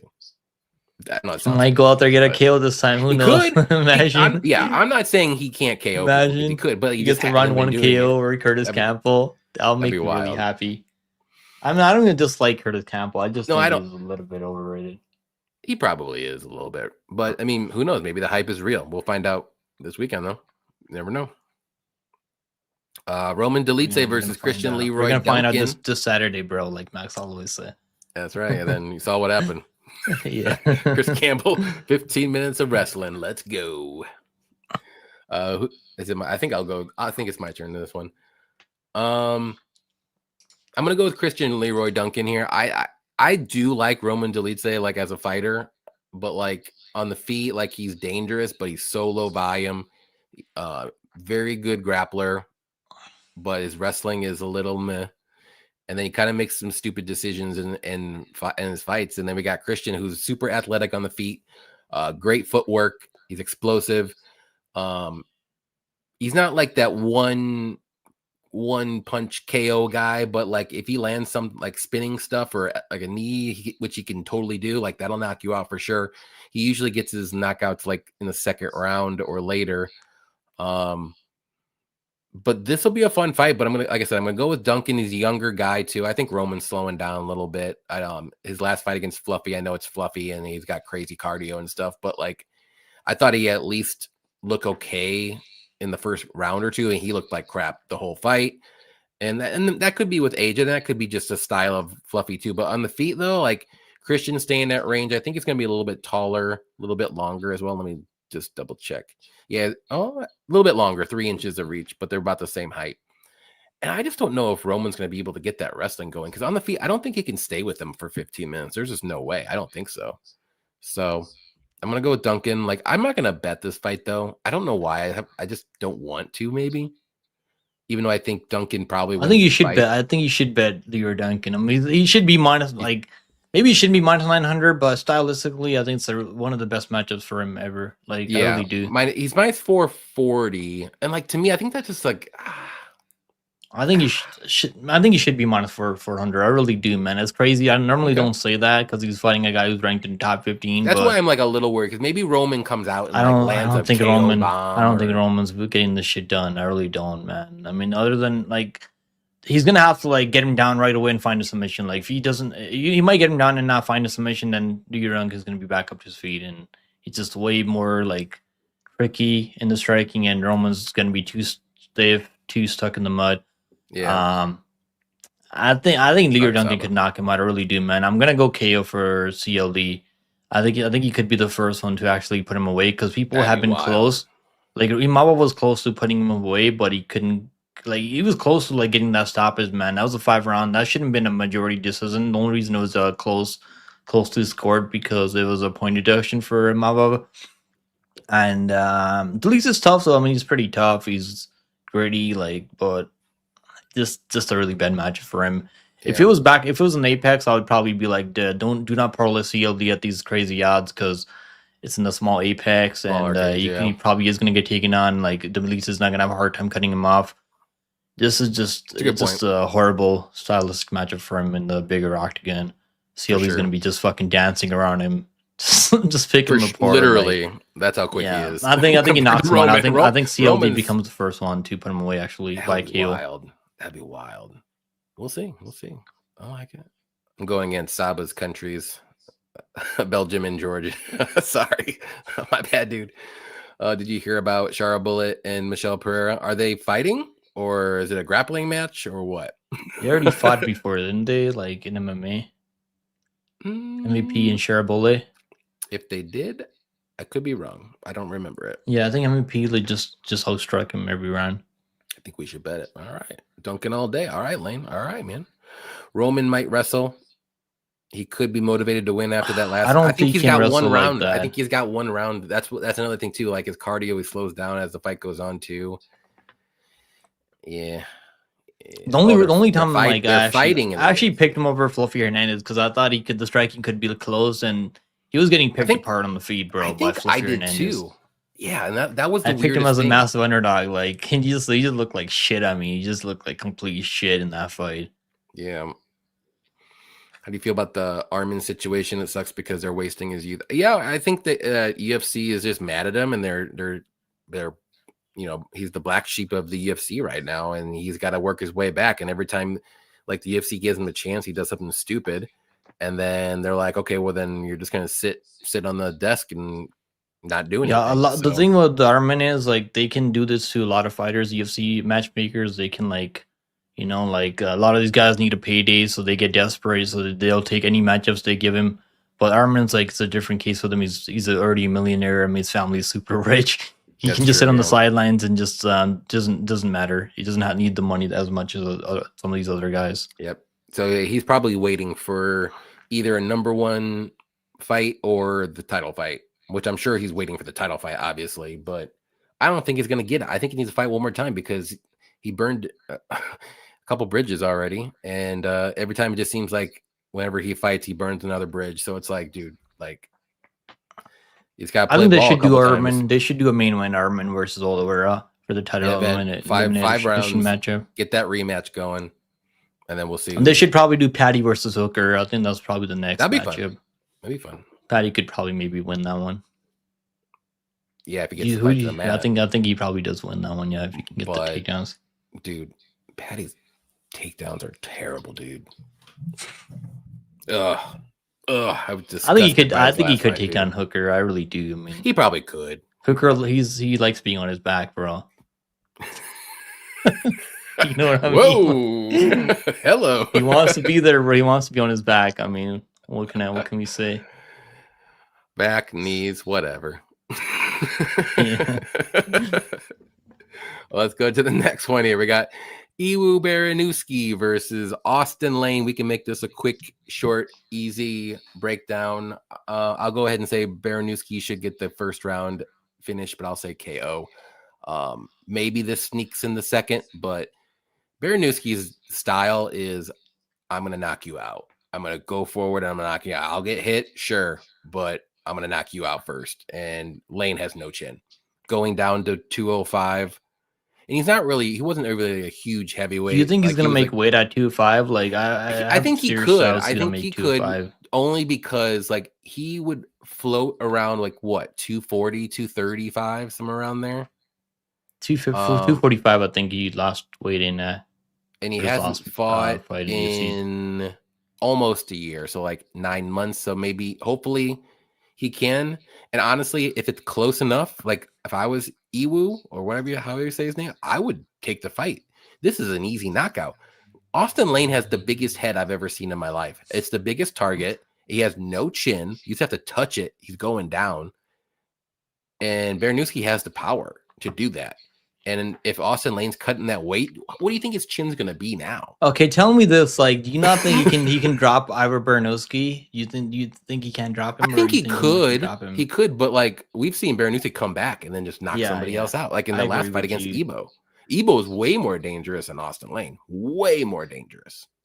Not even Ebo close. has the thing with Ebo. I don't think he's like that much better than Austin Lane. Just the fact that he has a better chin than Austin Lane, maybe like that's probably what it is. Just a little bit more aggressive too. He has. I think he might have a little bit more power, but like they're on the same level of like, they're about the same. But I got to go with Baranowski by first round KO. I love this spot. You could probably. I think you can like even parlay the under. So I'm honestly under. Oh, the under that's parlayable for sure. But Baranowski round one's like the play. I mean, if you think it goes under, because like they just start slugging in the pocket. I mean, I think Baranowski's the one that all of Baranowski's wins have come in the first round. He's never been around two. He's got good judo. I mean, I want to see him like go out there, get a takedown. I mean, maybe get a submission. I mean, like Bertrino did. He could do that. If he gets his arm around his neck, I mean, that big fat head, he ain't going nowhere, dude. Yeah, I don't think Austin Lane has the ability to get up after a knockdown and go shoot a takedown. I don't think he can do that. The only thing I will say though, Austin Lane is pretty athletic. Like he's quick on the feet in the first round, but like he has no striking defense. So like it'd be hard to like track him down for a takedown. But you can just like push him up against the cage in a way, and then you can just start throwing, and then he'll start throwing, and then he'll get knocked out every freaking time. Dude. Yeah, it's like clockwork. Boom. I like watching Austin Lane because it's fun. It's a fun fight every time he's there. Except the Desplain fight, but I understand why he did exactly what he did to win that fight because I was so close to live betting him in that fight. I just couldn't do it because I was worried about his chin the whole time, bro. Even when he's getting takedowns, I was worried about like maybe Despain just getting back up and knocking him out. Like I should have bet him there. I was like, you could have still got plus money on his money line. I mean, because especially after round one, he still got it because he was a crazy favorite. No, yeah, he was like a plus 600 underdog, I think, in that fight. Yeah, he's a pretty big underdog. But I mean, if you want to add anything to this, I mean, Baranowski round one KO. Yeah, I think he's probably gonna get a finish. I mean, I wouldn't go all in on the KO because it could be like a club and sub. You never know with these guys. But he's got a couple subs on his record. I think he likes knocking people out. I mean, so I think it's probably gonna be a KO. Even if it does get to the mat, I could see him do a ground and pound too. So yeah, I don't think it's gonna get there. I'm always trying to make a case for like a submission or like something that pays out better, but I don't think this is gonna be the one. Yeah, I know not on DraftKings, but like on a couple different books that I see, I saw a round one KO for Baranowski at plus money. So, I mean, I think that's a good play. If you can get it at plus money. Yeah, that should be good. If not, I'll take it. I mean, I think that's a risk worth taking. Let's put it that way. It might not hit, but I mean, it's gambling, obviously, but yeah. Let's see what everyone else says real quick, and then we'll get going. I feel bad for Austin because you can tell he's super nice. Yeah, he's probably a nice dude, but Austin has a W over the GOAT Rebellis. Yep. Remember when Austin obliterated? Yeah, just he didn't obliterate him. He just wrestled him. The Spain, I mean, that's what the UFC just let him go because they knew that like if they keep him around, a lot of these guys are just gonna be able to take him down. Oh yeah, it'd be free wins. It'd be because like two guys did it, right? Waldo did it first, and then Lane did it after. Like he got done. Like a lot of people were starting to figure him out. Yep, he's making money in karate combat, so good for Spain though. That's making some bread and over there. That's probably where he should have went. You know what I mean? Yeah, which is good. So, all right, next is going to be Michael Page, MVP, versus Sam Patterson. This is an interesting debate on Twitter. Who do you like in this one?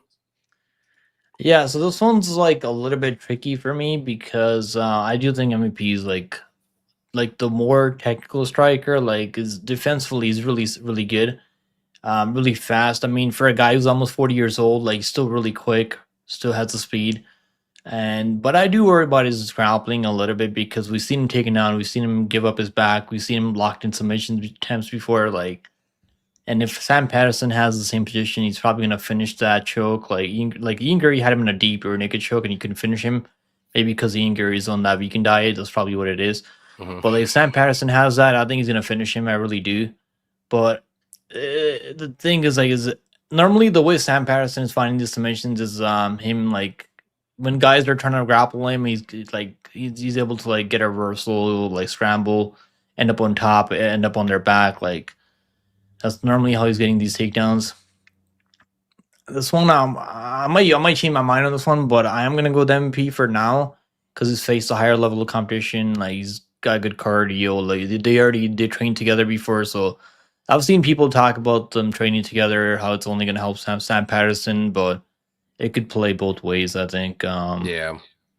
I think MVP probably is gonna win, and the thing I don't like about MVP is because he could drop Sam Patterson and not finish him. He might just play around and like like what he does, like just showboat out there, like. Yeah. And Sam Patterson maybe gets back up or recovers. Like that's kind of the thing I don't like about MVP, but he is really solid. And I think he could go out there like in the big rock again. I mean, I think he's gonna go out there look good. And Sam Patterson's been fighting the Apex, right? He fought in the Apex, I think, against Barlow, and Barlow was pressuring him without any fucking worry about his striking defense. I don't think MVP's gonna do that. He's really fast. He's really fast with his in and out movements. I think MVP's gonna win, but I do think I have a weird feeling this one probably is gonna go longer. I don't know why, but I think this one probably just go over 2.5 rounds or like at least over 1.5 rounds, not over 2.5 rounds. But I think MVP is gonna be my pick by decision. Because I could see him hurting him, and they used to train together. A lot of these guys, they don't want to hurt each other when they're familiar with one another. Yeah. I don't know. I hope it's an exciting fight, but I feel like it could go the distance. Yeah, I'm gonna go with MVP as well. I just think his style is so tricky for if you want to try to strike with him on the feet. It's almost to the point where you have to get this guy to the mat. And Patterson has good grappling. He's got crazy, sneaky submissions, obviously, but I don't know if he has that wrestling to do it. I know what was his name? I just forgot it. I see Machado was able to do it a couple times and take the back and stuff, but like I think that was different circumstances, if you want to say. And if you go back and look at some of Sam Patterson's like fights and who he's fighting, like this is a massive step up in competition. Massive. It might even be 2. Like you're going from Leonesi, Crosby, Barlow, and Waters to MVP. Like this is crazy. What do you mean, Johnny? Crosby's the best fighter ever, man, from Ireland. Maybe other than Conor McGregor. Maybe other than Conor. I don't know. I will stick to what I said. So, yeah, MVP's old, but I haven't seen anything that he's slowing down with his style. He's tricky on the feet, and I think Patterson is going to get touched up at range, and this is a bigger cage. I think it's going to help him out more. I just don't think Patterson has that wrestling to beat MVP. He's got the grappling to do it, but I think it's the wrestling is going to be the key thing that I don't think he's going to be able to get him. I don't think he's going to be able to get him down. I really don't. So that's why I like Page here a lot. I think he wins by decision. Patterson is pretty tough. He can get dropped, but he's pretty durable. He'll get back up. Yeah, he's been more durable up at 170. He's been knocked at 155. Yeah, and he looked like a little baby giraffe at 155, and he just looks like a giraffe now. So because he got a long neck. So, but I do like MVP. I think the only people that are going to beat MVP is Father Time and a really, really, really good wrestler, grappler guy. That's it. Yeah, and I don't think Patterson's that guy, unfortunately. He has slick jiu-jitsu, but I don't think his wrestling is like that crazy. Yeah, exactly. He's got good chokes. He's got good subs and stuff like that. But like, if you're talking about like the wrestling aspect of it, like, I just don't see it. I don't. That's just me. So I like for the MVP win a lot, to be honest. Pretty high up there. Next one, we got Luke Riley versus Michael Oswell Jr. I'll go ahead and go. I'm gonna go with Luke Riley. Out of all the Cage Warrior people, like I even said it before, Cage Warriors isn't that great coming out. Like all the people coming out, they look like crap. I think he's pretty solid. I think Oswald's solid too, but like I think Riley's a little bit more dangerous, a little more slick. With the striking, at least I don't see this fight going on the mat. If it does, I can see Riley the one shooting, but I don't think it will. I think Riley will be landing the better shots. I think Oswald will be eating them as well, but he'll be throwing more volume. That's just his style. He pushes forward and he just throws more and he gets hit more and stuff like that. But Riley should be a little quicker on the feet, a little smoother with his striking, a little slicker. I think this goes to decision. Maybe Riley finds a KO, but we haven't really seen Oswald get hurt too crazy.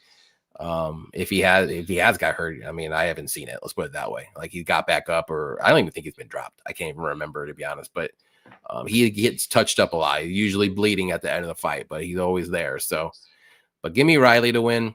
I'll say by decision. Fairly confident. What do you think?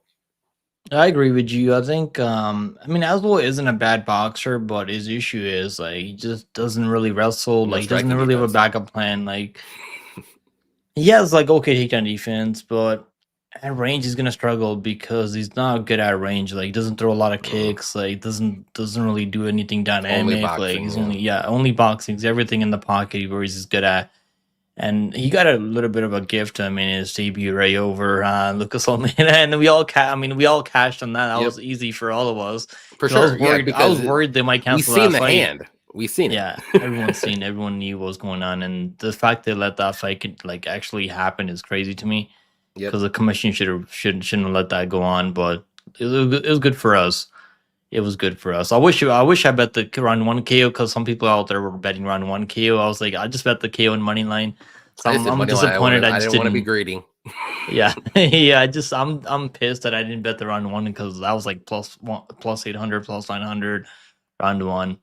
And Almeida was absolutely. I mean, I think he got cut off for that, right? I don't know if he got cut, but he probably did. I don't think he's with the UFC anymore. Yeah, so he's just collecting his last paycheck. But I mean, Aswell isn't terrible, but like, I remember, like, him when he fought Bogdan, like, he just didn't really, like, hurt him too much. Like, you couldn't really put him down even once. And Grad's, like, chin suspect a little bit. He's super hittable, like, and we've seen a couple of guys drop him. And we've Riley seen Luke Riley beat him. Yeah, so like MMA math, like, it works every time. that's what I'm saying. Like, he was like taking down Luke Riley early, and then I actually hit the live bet on Luke Riley after round 1 plus 120. Then he knocks him out 10 seconds later. Couldn't have gotten better for me. Couldn't have got better for me. I love when that happens. It never does. Yeah, but I love it. I told everyone in my Discord, like, that Vlachi's gonna go out there, like, he's gonna get out wrestled, and now he's gonna go out there and win the next round. And maybe like finish him, but then he knocks him out in the first 10 seconds. I mean, couldn't have been more. He made me look like a genius out there. But I mean, but I'll say like I'll mention something about Luke Riley. Like, he's been hurt before, he's been dropped before, like outside in Cage Warriors. Like, so it's not like this guy has got this iron chin. He can be hurt, he can be dropped or like knocked out. There is a world where Aswell can put hands on him and actually catch him in the pocket and drop him, but he's got pretty good recovery. He's got good cardio. But this one's going to be a bit of a banger. I like the unders, man. The fight doesn't go the distance because I do think they're going to strike with each other. They're obviously 145ers, so like normally you don't get a lot of KOs. Even that Delgado and Fili fight last week, I was expecting that fight to go under, and that somehow went the distance. I mean, so I was like, too, actually. It's hard, like, betting the unders anymore. Like, I really do want to bet this fight doesn't go the distance because I think it's still plus money, plus 100. Yeah, I see. Because I do think they're both gonna. You could probably get plus 100 somewhere. They're both gonna strike with each other. I don't think Luke Riley's gonna go out there and shoot takedowns. Aswell's not really the type to shoot takedowns, so it's gonna be a stand-up fight. Luke Riley has power. Aswell also has some power. I think the fight doesn't go distance is probably the bet here. But I can't parlay Luke Riley minus 300. I can't do it because I've seen him hurt before. I've seen him drop before. He was like minus 300, I think, at one point. Now he's minus 250, I think, maybe now. I don't know what the line is now. Minus 260. He's probably going to be like minus 300. I haven't seen minus before the fight. I mean, he's probably going to be minus 300 before the fight. Yeah.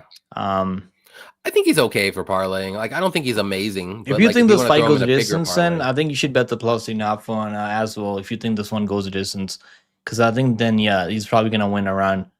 If it goes all 3 rounds. I mean, fight starts round 3 is minus 210, so that's better than the money line for Riley.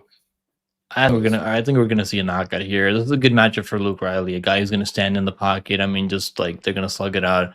That's probably why the UFC is giving him this matchup, a guy who's not really gonna go out there shoot any takedowns. See, this is why I was kind of getting towards with the Campbell Silva fight. I was like, I think this is like they're giving him a kind of a good matchup here. So maybe, I mean, but like Danny Silva is actually gonna like he'll go out there shoot takedowns. Yeah, too, he's not gonna like fold. The guy who's gonna stand there. I just don't think he's dangerous enough, and that's just me. going back Like to that Daniel fight. Silva might go out there shoot his own takedowns over That'd be Campbell. It wouldn't shock wild. me. It wouldn't shock me if he actually went out there. That would shock me because I'm sure he would probably Campbell would be like, okay, I'll just get taken down and then try to reverse you. Yeah, I hope he doesn't do that. But I'm just saying, like, he's the type of guy that just to prove a point, he might do that. Just like he shouldn't do that. It's not smart, I think. But yeah, I think Luke Riley is gonna find the KO. I'm gonna go third round KO because I think it's gonna take him a little bit longer. I think so too. If there is like one. Aswell has a good poker face when he's hurt. Like he's been hurt before, but he's got a really good poker face, really good chin.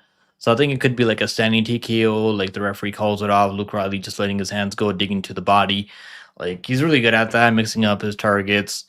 So I'm gonna go out there like a late KO for Luke Riley. I think he's gonna go out there and get a finish here. I like it. Yep. All right, let's go. I like Aswell, man. I bet him in his contender series fight. By the way, I think I did. Should have won that fight. It was Bogdangrad, I think. Bogdangrad. It was Bogdangrad. I mean, it was Bogdangrad's second contender series fight because the first one he took on Tom Nolan. Yeah, he got knocked out. I mean, so that was the second opportunity. And it was a close fight. I thought Aswell won the fight. I bet him a plus 110 there. I think they gave it to Grad. I mean, it was a really they weren't dropping each other. It was just a stand-up fight. One of the best fights of the year. But this is going to be a fun matchup. I mean, this is a fight that I'm definitely looking forward to. There's a lot of fun ones, and there's some, like I said, there's some that should have ended in about 2 minutes. So probably one fight that won't end in 2 minutes is going to be a Masvidal EVLOEV versus Lerone Murphy. I'll let you start this one. Yeah, so like we all know this is a striker versus grappler matchup, but I think people are just like sleeping on EVLOEV striking completely. They think this guy can't strike at all. It's crazy to me. Because the striking has been getting a little bit better, man. I mean, he knows, like, he's really good at, he's got good fight IQ, the way he feints those knees out the middle, like, because he knows you're probably expecting a takedown, so you're going to drop your hands down. He's really smart, man. Like, I think people are just not really rating his striking at all. Like, I've seen a lot of people just going Murphy this week. I mean, I get it. He's the hometown guy. Like, he's not a quitter, right? He's pretty tough. I mean, he's been 5 rounds a couple of times now. Like, he's going to be there the whole 5 rounds, I think. But I think there's levels, man, in grappling and takedown defense. I like Murphy. I've cashed on him. I mean, I remember like a lot of people were picking Barboza to beat him. We just seen one. A lot of people were like, that was all grappling for 5 rounds, and look how that went out. I mean, yeah, the Charles fight. I mean, but I think Murphy's gonna win a couple of rounds here. I think he might win like 1 or 2 rounds here, maybe. But I think the striking, I don't think Murphy's gonna just destroy him on the feet. He's not gonna do what he did to Barboza, just beat him up for 5 rounds. Like, and then I don't think he's gonna do that. I don't think he's gonna do what he did to Emmett. And Emmett was still like marching for. Emmett's not really technical at all. I think EVLOEV has better striking than Emmett. Obviously, not the same power, but yeah, more technical. A lot more technical. But I think EVLOEV is gonna be able to. I am worried because he just went to London just a couple of days ago, so he's not really gonna be acclimated to the time and the weather there. It shouldn't be too much, but like difference. That might affect him a little bit. Maybe it might affect him. I don't mean, who knows? But I think EVLOEV is gonna New York to LA. Is it really? I don't think it's that crazy much. Maybe 4 hours tops. I'm only assuming. I could be wrong. Yeah, I think EVLOEV is gonna win, man. I like this -230, -220 line. This like honestly, it should be like -300. I really do. I was gonna say I think this line's good. I think it should be -300. I really do. He's got orange chin. He's not gonna get knocked out. He's not gonna get subbed. I mean, if you watch that Diego Lopez fight, Diego had him in some nasty deep submissions. Yep. And he never panicked in those fights ever. Mystic says only a 3-hour difference from Russia. Is he from like I don't? Does he train in Russia? Like I thought he trains in American Top Team. Doesn't he train American Top Team? I think you could be right on that one then. He trains at American Top Team. I mean, moves are. Yeah, he does. So maybe he was on American time, which that's going to be like a 6 or 7 hour difference. Unless he was training in Russia or whatever. I don't know. I don't keep up with fighters like I like the fact that he's from American Top Team. He's got the wrestling. I mean, like. People talk about like how he's not dangerous, but he's hurting some of these guys out there, man. He hurt Danny, gave it a nice knee up the middle. Like he hurt Arnold Allen with the jab. I mean, so like he's not really finishing these guys, but he's hurting these guys too. I think he can hurt Murphy too. It's not like we've never seen Murphy hurt before. Like he's been wobbled a couple of times. So like he's been dropped. I mean, we never seen Mozart dropped ever, have we? We never seen him drop before. I'm trying to think. The only fight. Let me look and see it, just so I can maybe remember in my brain. He's been like caught up in some submission. Was it the before, Dawodu fight? Maybe. I think Dawodu won the third round, but like I don't think he was like actually like dropping him or hurting him. Did he drop him in that fight? I don't remember. I can't. I'm just looking at the names.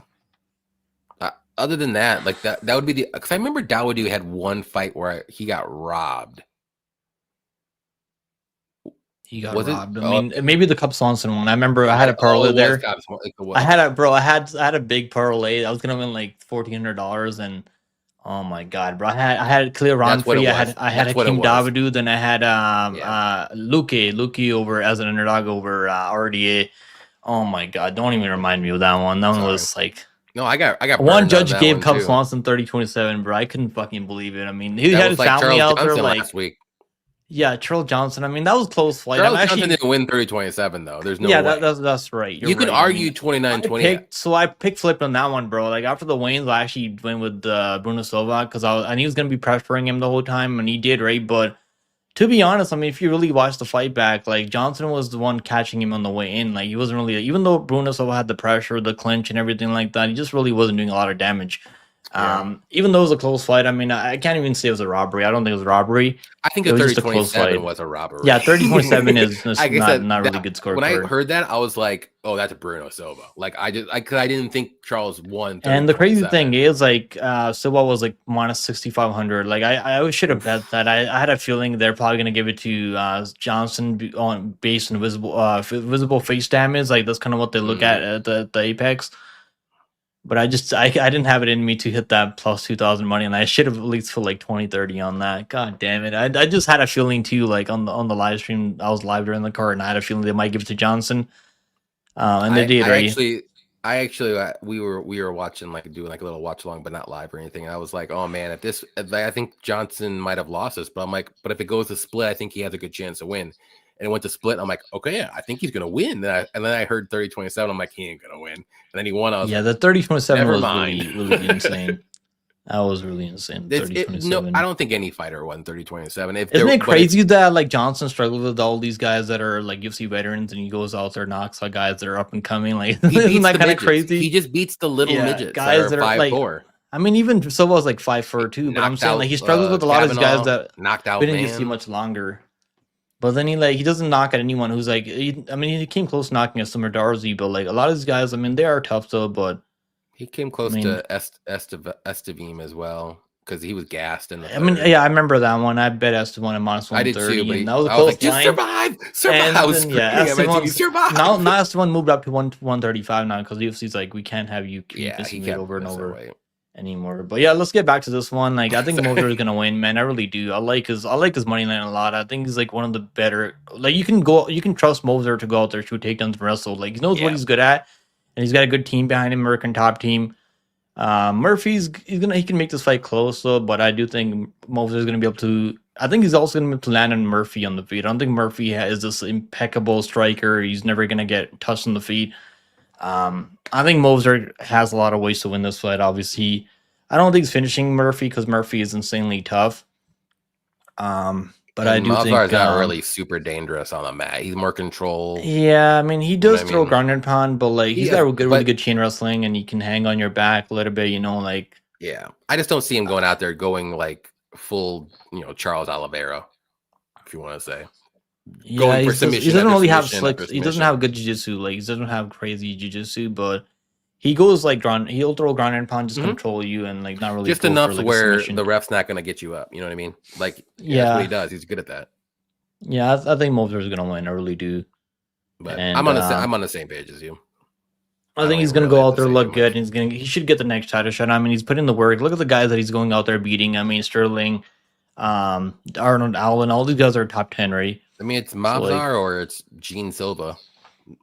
I don't want to see Gene Silva. I mean, maybe it's going to be more exciting. Him and it'll be way more exciting. But Mavzar does need to get a title shot at some point. You know what I mean? You can't just like not get these people in there. Like, unfortunately, like I think Moser beats Gene Silva easy. I really do, man. I really think he would beat him easily. You're right, especially in 5 rounds for sure. I think he would take him down. I really do. I mean, I don't think Jones would knock him out. I don't know, man. I mean, But you I never don't know. think he would knock him out. I would say no too, but like there's a world like I could see it. I picked Arnold Allen to beat Jones, by the way. I I did mean, too. I think he could have won the I fight. I mean, I he picked. was I he think was I looking picked good. him, and I also bet Arnold Allen like plus 3.5 spread, and the judges didn't see it that way, and I was pissed because that's why I kind of don't bet 3.5 anymore. Yeah, there's always that one judge with a 30-27, which makes no Yeah, the sense rando ever. 30-27 screws you. Yeah, he's probably working for the bookies, so they don't have to pay out on that Oh bet. yeah, That's probably all it is. But yeah, Um, let's make a parlay now. Let's okay, make a let's do it. parlay Yeah, for the but like I people. said, I'm same page as you with Mobstar. I think I love the line. I think he wins a 5-round fight, especially if this was a 3-round fight. Maybe I could see more people being on Murphy, but if we're going 5 rounds, like Murphy needs a KO early, otherwise he's gonna get taken Yeah, like down, Mosberg can go out there, win a couple of taken rounds, and down, then take a couple taken of rounds down. off and win one more round. Like he's only gonna have to get a takedown at the end of round 2. Like that's what he's really good at. Even against Sterling when he's getting out wrestled on earlier in the rounds and he gets a takedown later. Like that's kind of what he's really good at. Mm-hmm. He's got good IQ, man. Like he knows what the judges want to see, and normally they want to see guys like end the round on top, and that's all they remember. They have really short memory. That's kind of what can happen here. I think. I think Murphy's gonna be. He's gonna have to take over completely. He's gonna have to defend all the takedowns in the later rounds, and I just don't think Murphy's knocking him out. I mean, it was one thing betting him over Aaron Pico, who's a chinny guy. I mean, leaves a lot of openings in the way, and he just doesn't like. I don't know, like Aaron Pico's. I've been watching him in Bellator, and like he just every time he starts having some success, he just doesn't like respect his opponents anymore. Like he'll just rush in recklessly, like, and Yeah, this cost him a couple of times. I picked and bet Murphy against Pico only because like I just didn't trust. He's sometimes he's a little too aggressive and he just gets knocked out, and that's exactly what happened. Yeah. I mean, I didn't expect it to go that way, but I didn't really trust Pico's like wrestling either. I trust Mobstar's wrestling way more. So another reason why. Yeah, I think he's Mobstar gonna go way out there and more. win. I do think this fight goes all 5 rounds. I I really think so do. too. I think the over is like not a bad parlay piece too if you want to play safer. But I like Moser money line. I think he should get this one done. Mm-hmm. Yeah, the over 4.5 is minus 345. Shit, I'll just Yeah, it was like Mobstar. minus 200 something like a couple of days ago, and then obviously money's been coming in the over. Yeah, which makes sense. I mean, yeah, Mobstar right now is minus 260. Do you want to since you're? yeah, let's throw him in a parlay. Let's throw him Say, in let's throw him in there. And let's do one more leg. Who can we super confident? Who do you like the most on this card? I mean, like Mobstar's up there. I like Michael Page a lot.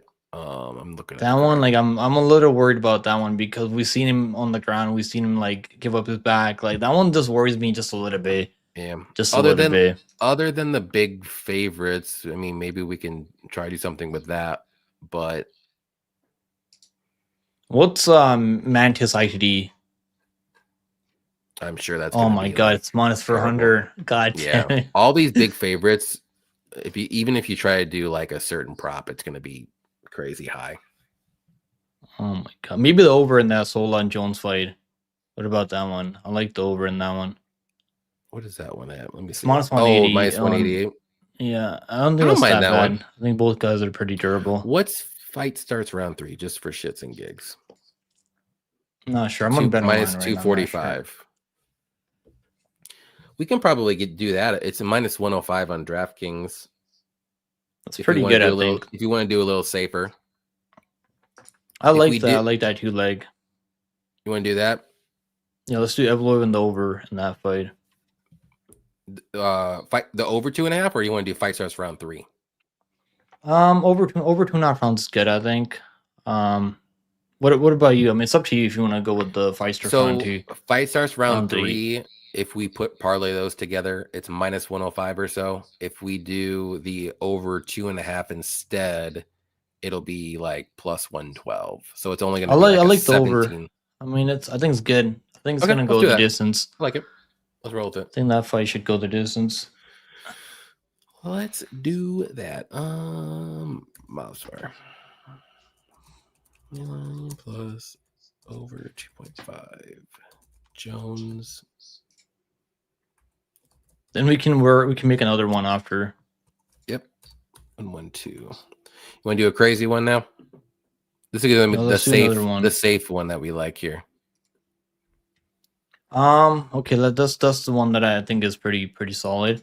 We can do like a long shot one. I mean, maybe like a cycle one, like one fighter by KO or decision in. I like that. It's not good. Let's do. Okay, let's do. Shit.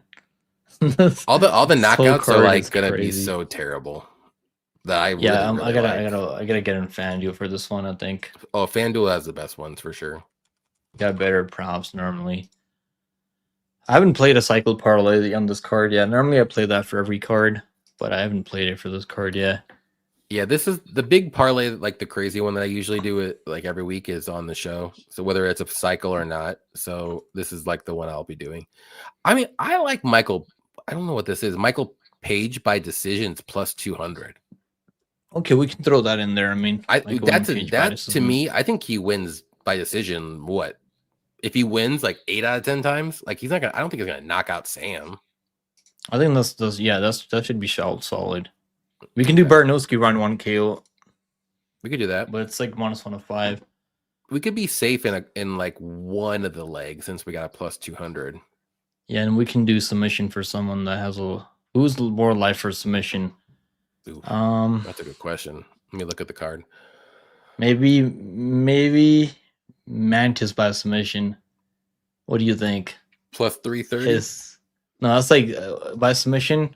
It's plus 330. It's terrible. I think he's live. I mean, it should be round one's like what's round one?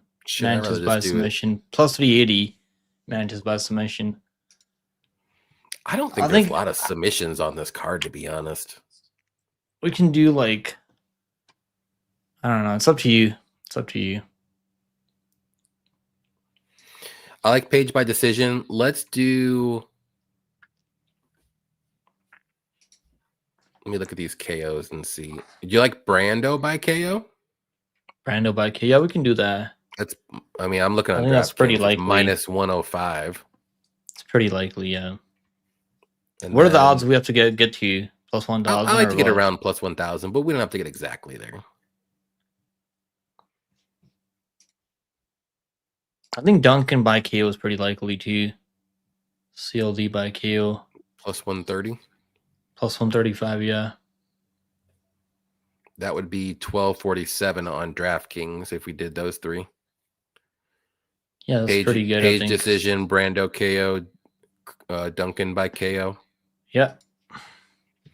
Just for shits and gigs. Let me see what this is.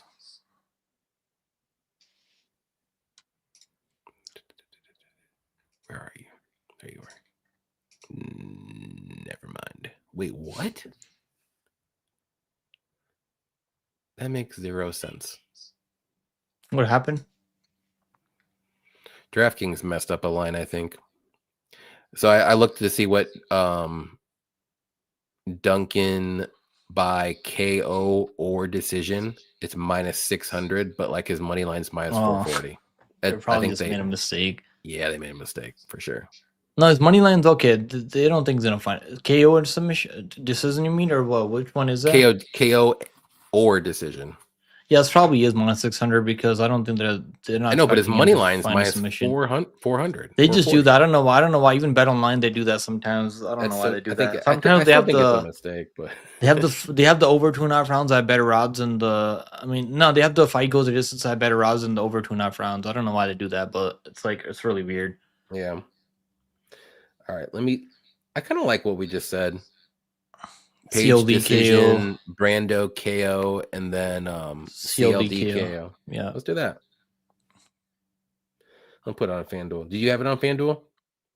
Yeah. It's let me see. Let me put it in. So it's Duncan KO. It's MVP by decision. And what was the other one? Perchich KO. Yeah. Okay. Perchich KO.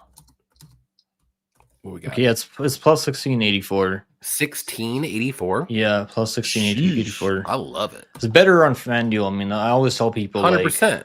It's like better it's top plus lines 400 better. DraftKings it's was much 12 better something. there.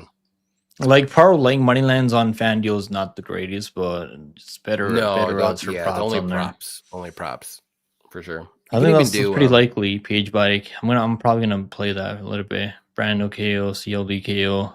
I kind of like it. I think Page. I do worry about Page maybe getting KO or like him getting taken on a little bit, but he's like he'll let people back up. I mean, when he drops them, so I think this, Patterson's only been KO'd twice. Once, and it was at lower weights. Yeah, 155. Yeah, and when Page isn't really a crazy KO guy, he's just like if he catches you with an elbow or something crazy, he might be able to KO. But Sam's eating a lot of stuff, so yeah, it's pretty tough. I mean, I'll give him that. Should be entertaining fight. I mean, it's a good stylistic matchup. I like it. What do you think? What they're gonna do with Page after if he wins? Like, what can he do with him?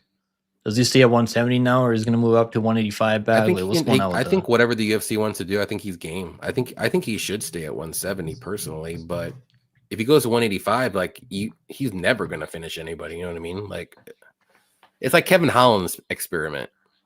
Yeah. Just Kevin Holland needs to stay at welterweight, whether he wins or loses, because whenever he goes to middleweight, he just gets out wrestled, and he loses every fucking time. Like I think that will happen to Page eventually against somebody in middleweight that's like good wrestler and or grappler, because they're going to be way bigger. Yeah, at 170, it's more of his style, and the people are more of his size and stature. He's a skinny dude. All right, that should be the one. I think I like the EVLOEV and the over. I think that was actually really solid.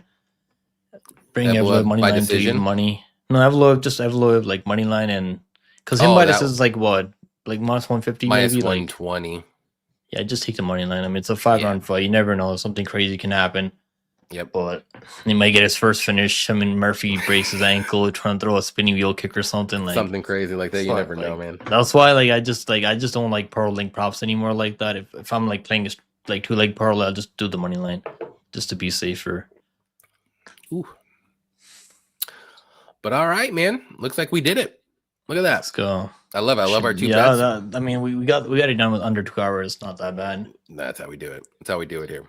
Let's go. But if we go over, I don't mind either, because me and Cody, we went like 3.5 hours, one card. That's crazy. 3.5 hours is crazy. We were talking in the chat though. We were like, okay.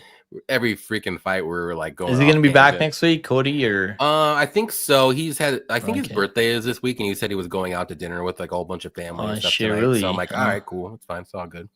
That's no worry. Dope. But yeah, definitely appreciate you coming on with me, talking fights. Thanks for having me, Johnny. Yeah, no problem. I'll get you back on whenever Cody can't come on again. Yeah, no worries. Just let me know. Let me know ahead of time on Instagram, because like, you know. Oh, Instagram. I got you on Instagram. Yeah, Twitter is like crazy. I'm gonna do both just in case. Yeah. But before we get going, let everybody know where they can find you, what you got going on, all that good stuff. Yeah, you guys can find me at Pickem MMA on my YouTube channel, or follow me on Twitter, Pickem MMA on Twitter. I'm probably going to be covering PFL UFC this week, so yeah, maybe. I don't think I'll be covering one championship, but I do want to see the one fight in the main event in one championship. We get a really good Dagestani striker who's really fun to watch. I think you guys should probably tune in to the main event in one championship. And we got a fun middleweight matchup in PFL. We got Leon Edwards' brother, Fabian Edwards, trying to get the belt against newly cemented champion Castillo Vancinas. We just went out there, destroyed. Didn't really destroy Johnny Eblin, but he found a submission over him, which was a crazy comeback win for him. Yeah, I remember. So it should be it should be a good one. Should be a good weekend for MMA. For sure. Yeah, definitely follow Pickem. In the links or in the description below, you can go to his YouTube link and then go give him a follow. He does a whole bunch of other regional stuff too as well. He doesn't do just UFC. Like I only do UFC. He does everything. So definitely check him out. He's great. He's one of the good guys. That's why I have him on. I don't mess around anymore. I'm only doing like 5 people, and that's about it. So yeah. And if there's some good people out here in the space. No, there are, but like I only know 5 people. We're good. We're good with 5. Yeah. I want to keep it tight knit Because I remember back in the day, like I would always try to find like new guys, and they're cool guys. Don't get me wrong, but like they flake out a lot. I'm like, nah, bro, like you're out, dude. Like maybe they lose interest in MMA. I mean, it's a lot of people they just don't want to do it Well, anymore. it's tough. It's tough. It's tough to stay like it's every week, literally. Like I think our next break for UFC is going to be in May. So Really, we got May, yeah, okay. it's terrible. You got some time so like then. so we got like 8 more weeks to go. How much of a break is it in May? Like how much of a break is it? It's like 1 week. 1 week? Okay. I think it's around Memorial December Day. break was crazy, bro. 1 month was insane. No, it was more. It was like that was 6 too weeks. much. Was it 6 weeks? It was like 6 weeks. It was like, wow, dude. Like it was like the week before Christmas, and we didn't come back until the last week of January. It was insane. Yeah, that is. It was almost like crazy. 2 months, almost. Yeah, hopefully we don't get a break like that. Or maybe it was 5 weeks, and not 2 months. It was like 5 weeks, maybe. But still, that seemed like 2 months. Yeah. But all right, guys. Thank you for hanging out with us, and hopefully we gave you some picks and bets that. Yeah, always do your own tape study, by the way. Like, don't just rely on other people. Like, that's what I always tell everyone. Even when you might see something we missed. Like, even before I started doing this, which was like 5 or 6 years ago, like I would like listen to everybody that I would watch on YouTube, and then I would take that knowledge and then put it in my knowledge, and then I would make my picks and my bets that way. And that's what I do. I just watch tape, then I do my breakdown, then I watch other people's breakdowns, see where it'll be a line. Like you can take information I do the from same other people. thing. Like after I do my picks and stuff, I like go and watch everybody's and see what they think, and I'm like, man, I don't feel as confident, or now I feel really confident. You know what I mean? One of those things, or maybe I'll make that bet now because this person like told me something that I didn't even know or I forgot about. Like, oh shit, I like that. Let's go. But that's what you do. Like, just don't let us make you bet. Like, make sure you like it too as well. Like, you have to like it personally. Like, you don't make us say, hey, this is what you should bet. That's why you do it. Don't do that, because more times than not, you're gonna lose, and then you're like, I didn't like it in the first place. Well, you shouldn't have done it. Exactly. You gotta trust your own reads. Trust your gut. I always say trust your gut. Like my read, like I have initial picks. I do it that way, and then like if I'm still 50-50, my initial read is that's what I'm gonna do. It is, and I have to live and die by it. And honestly, because then you're pissed if you pick someone to win, and they, like if you think someone's gonna win and you pick the other guy, then you're pissed. Like me with Kutalaba last week, I'm so mad, bro. Well, like I should have bet Kutalaba. I was on the fence on that, but my initial read was Sai, only because like I just thought Ian was a little too risky. And he always makes boneheaded mistakes. Sai just I think Sai is a flake, man. I really do. I think he just when things get tough, like he doesn't want to be there anymore. That's kind of what it is. Ian at least he'll go to the final bell, but he'll make stupid decisions doing it. But that's what I was thought would happen, but like it was just the complete opposite. It happens. I wasn't confident though. It's a fight game. I mean, you can predict it all you want. I mean, shit happens. I always tell people predicting the future. I always tell people when they get mad, like, oh, you picked this. I'm like, listen, like MMA is the most volatile sport that you can bet on, dude. It just takes one punch or one slip or one judge to not see it the way that you saw it to lose your bet. Like, and it's not even like anyone's fault. It's just, that's it. Like, you're relying on the fighter to do what they need to do that you think that they should do. And then you're relying on the judges to see what you see. It's crazy. How, if you really break it down of how there's so many variables in MMA, so many variables. You can't even be even the referees. I mean, sometimes they don't stop it early, and the refs can just mess up and like don't take a point, or they get somebody up from the ground, or they didn't see an eye poke or something like that. It's crazy of all the variables that can happen. It's not like a normal sport like with baseball or something like that, or basketball. Yep, totally agree with you, Johnny. Yep. All right, guys. Take care. We'll see you next week. I'll be on. I don't know who yet. Probably Cody, but if not, I'll probably get somebody else, and then we'll be here back next week. Like I said, we got 8 more weeks to go. Let's go. But take care. Hopefully, good luck on your picks. Good luck on your bets, and then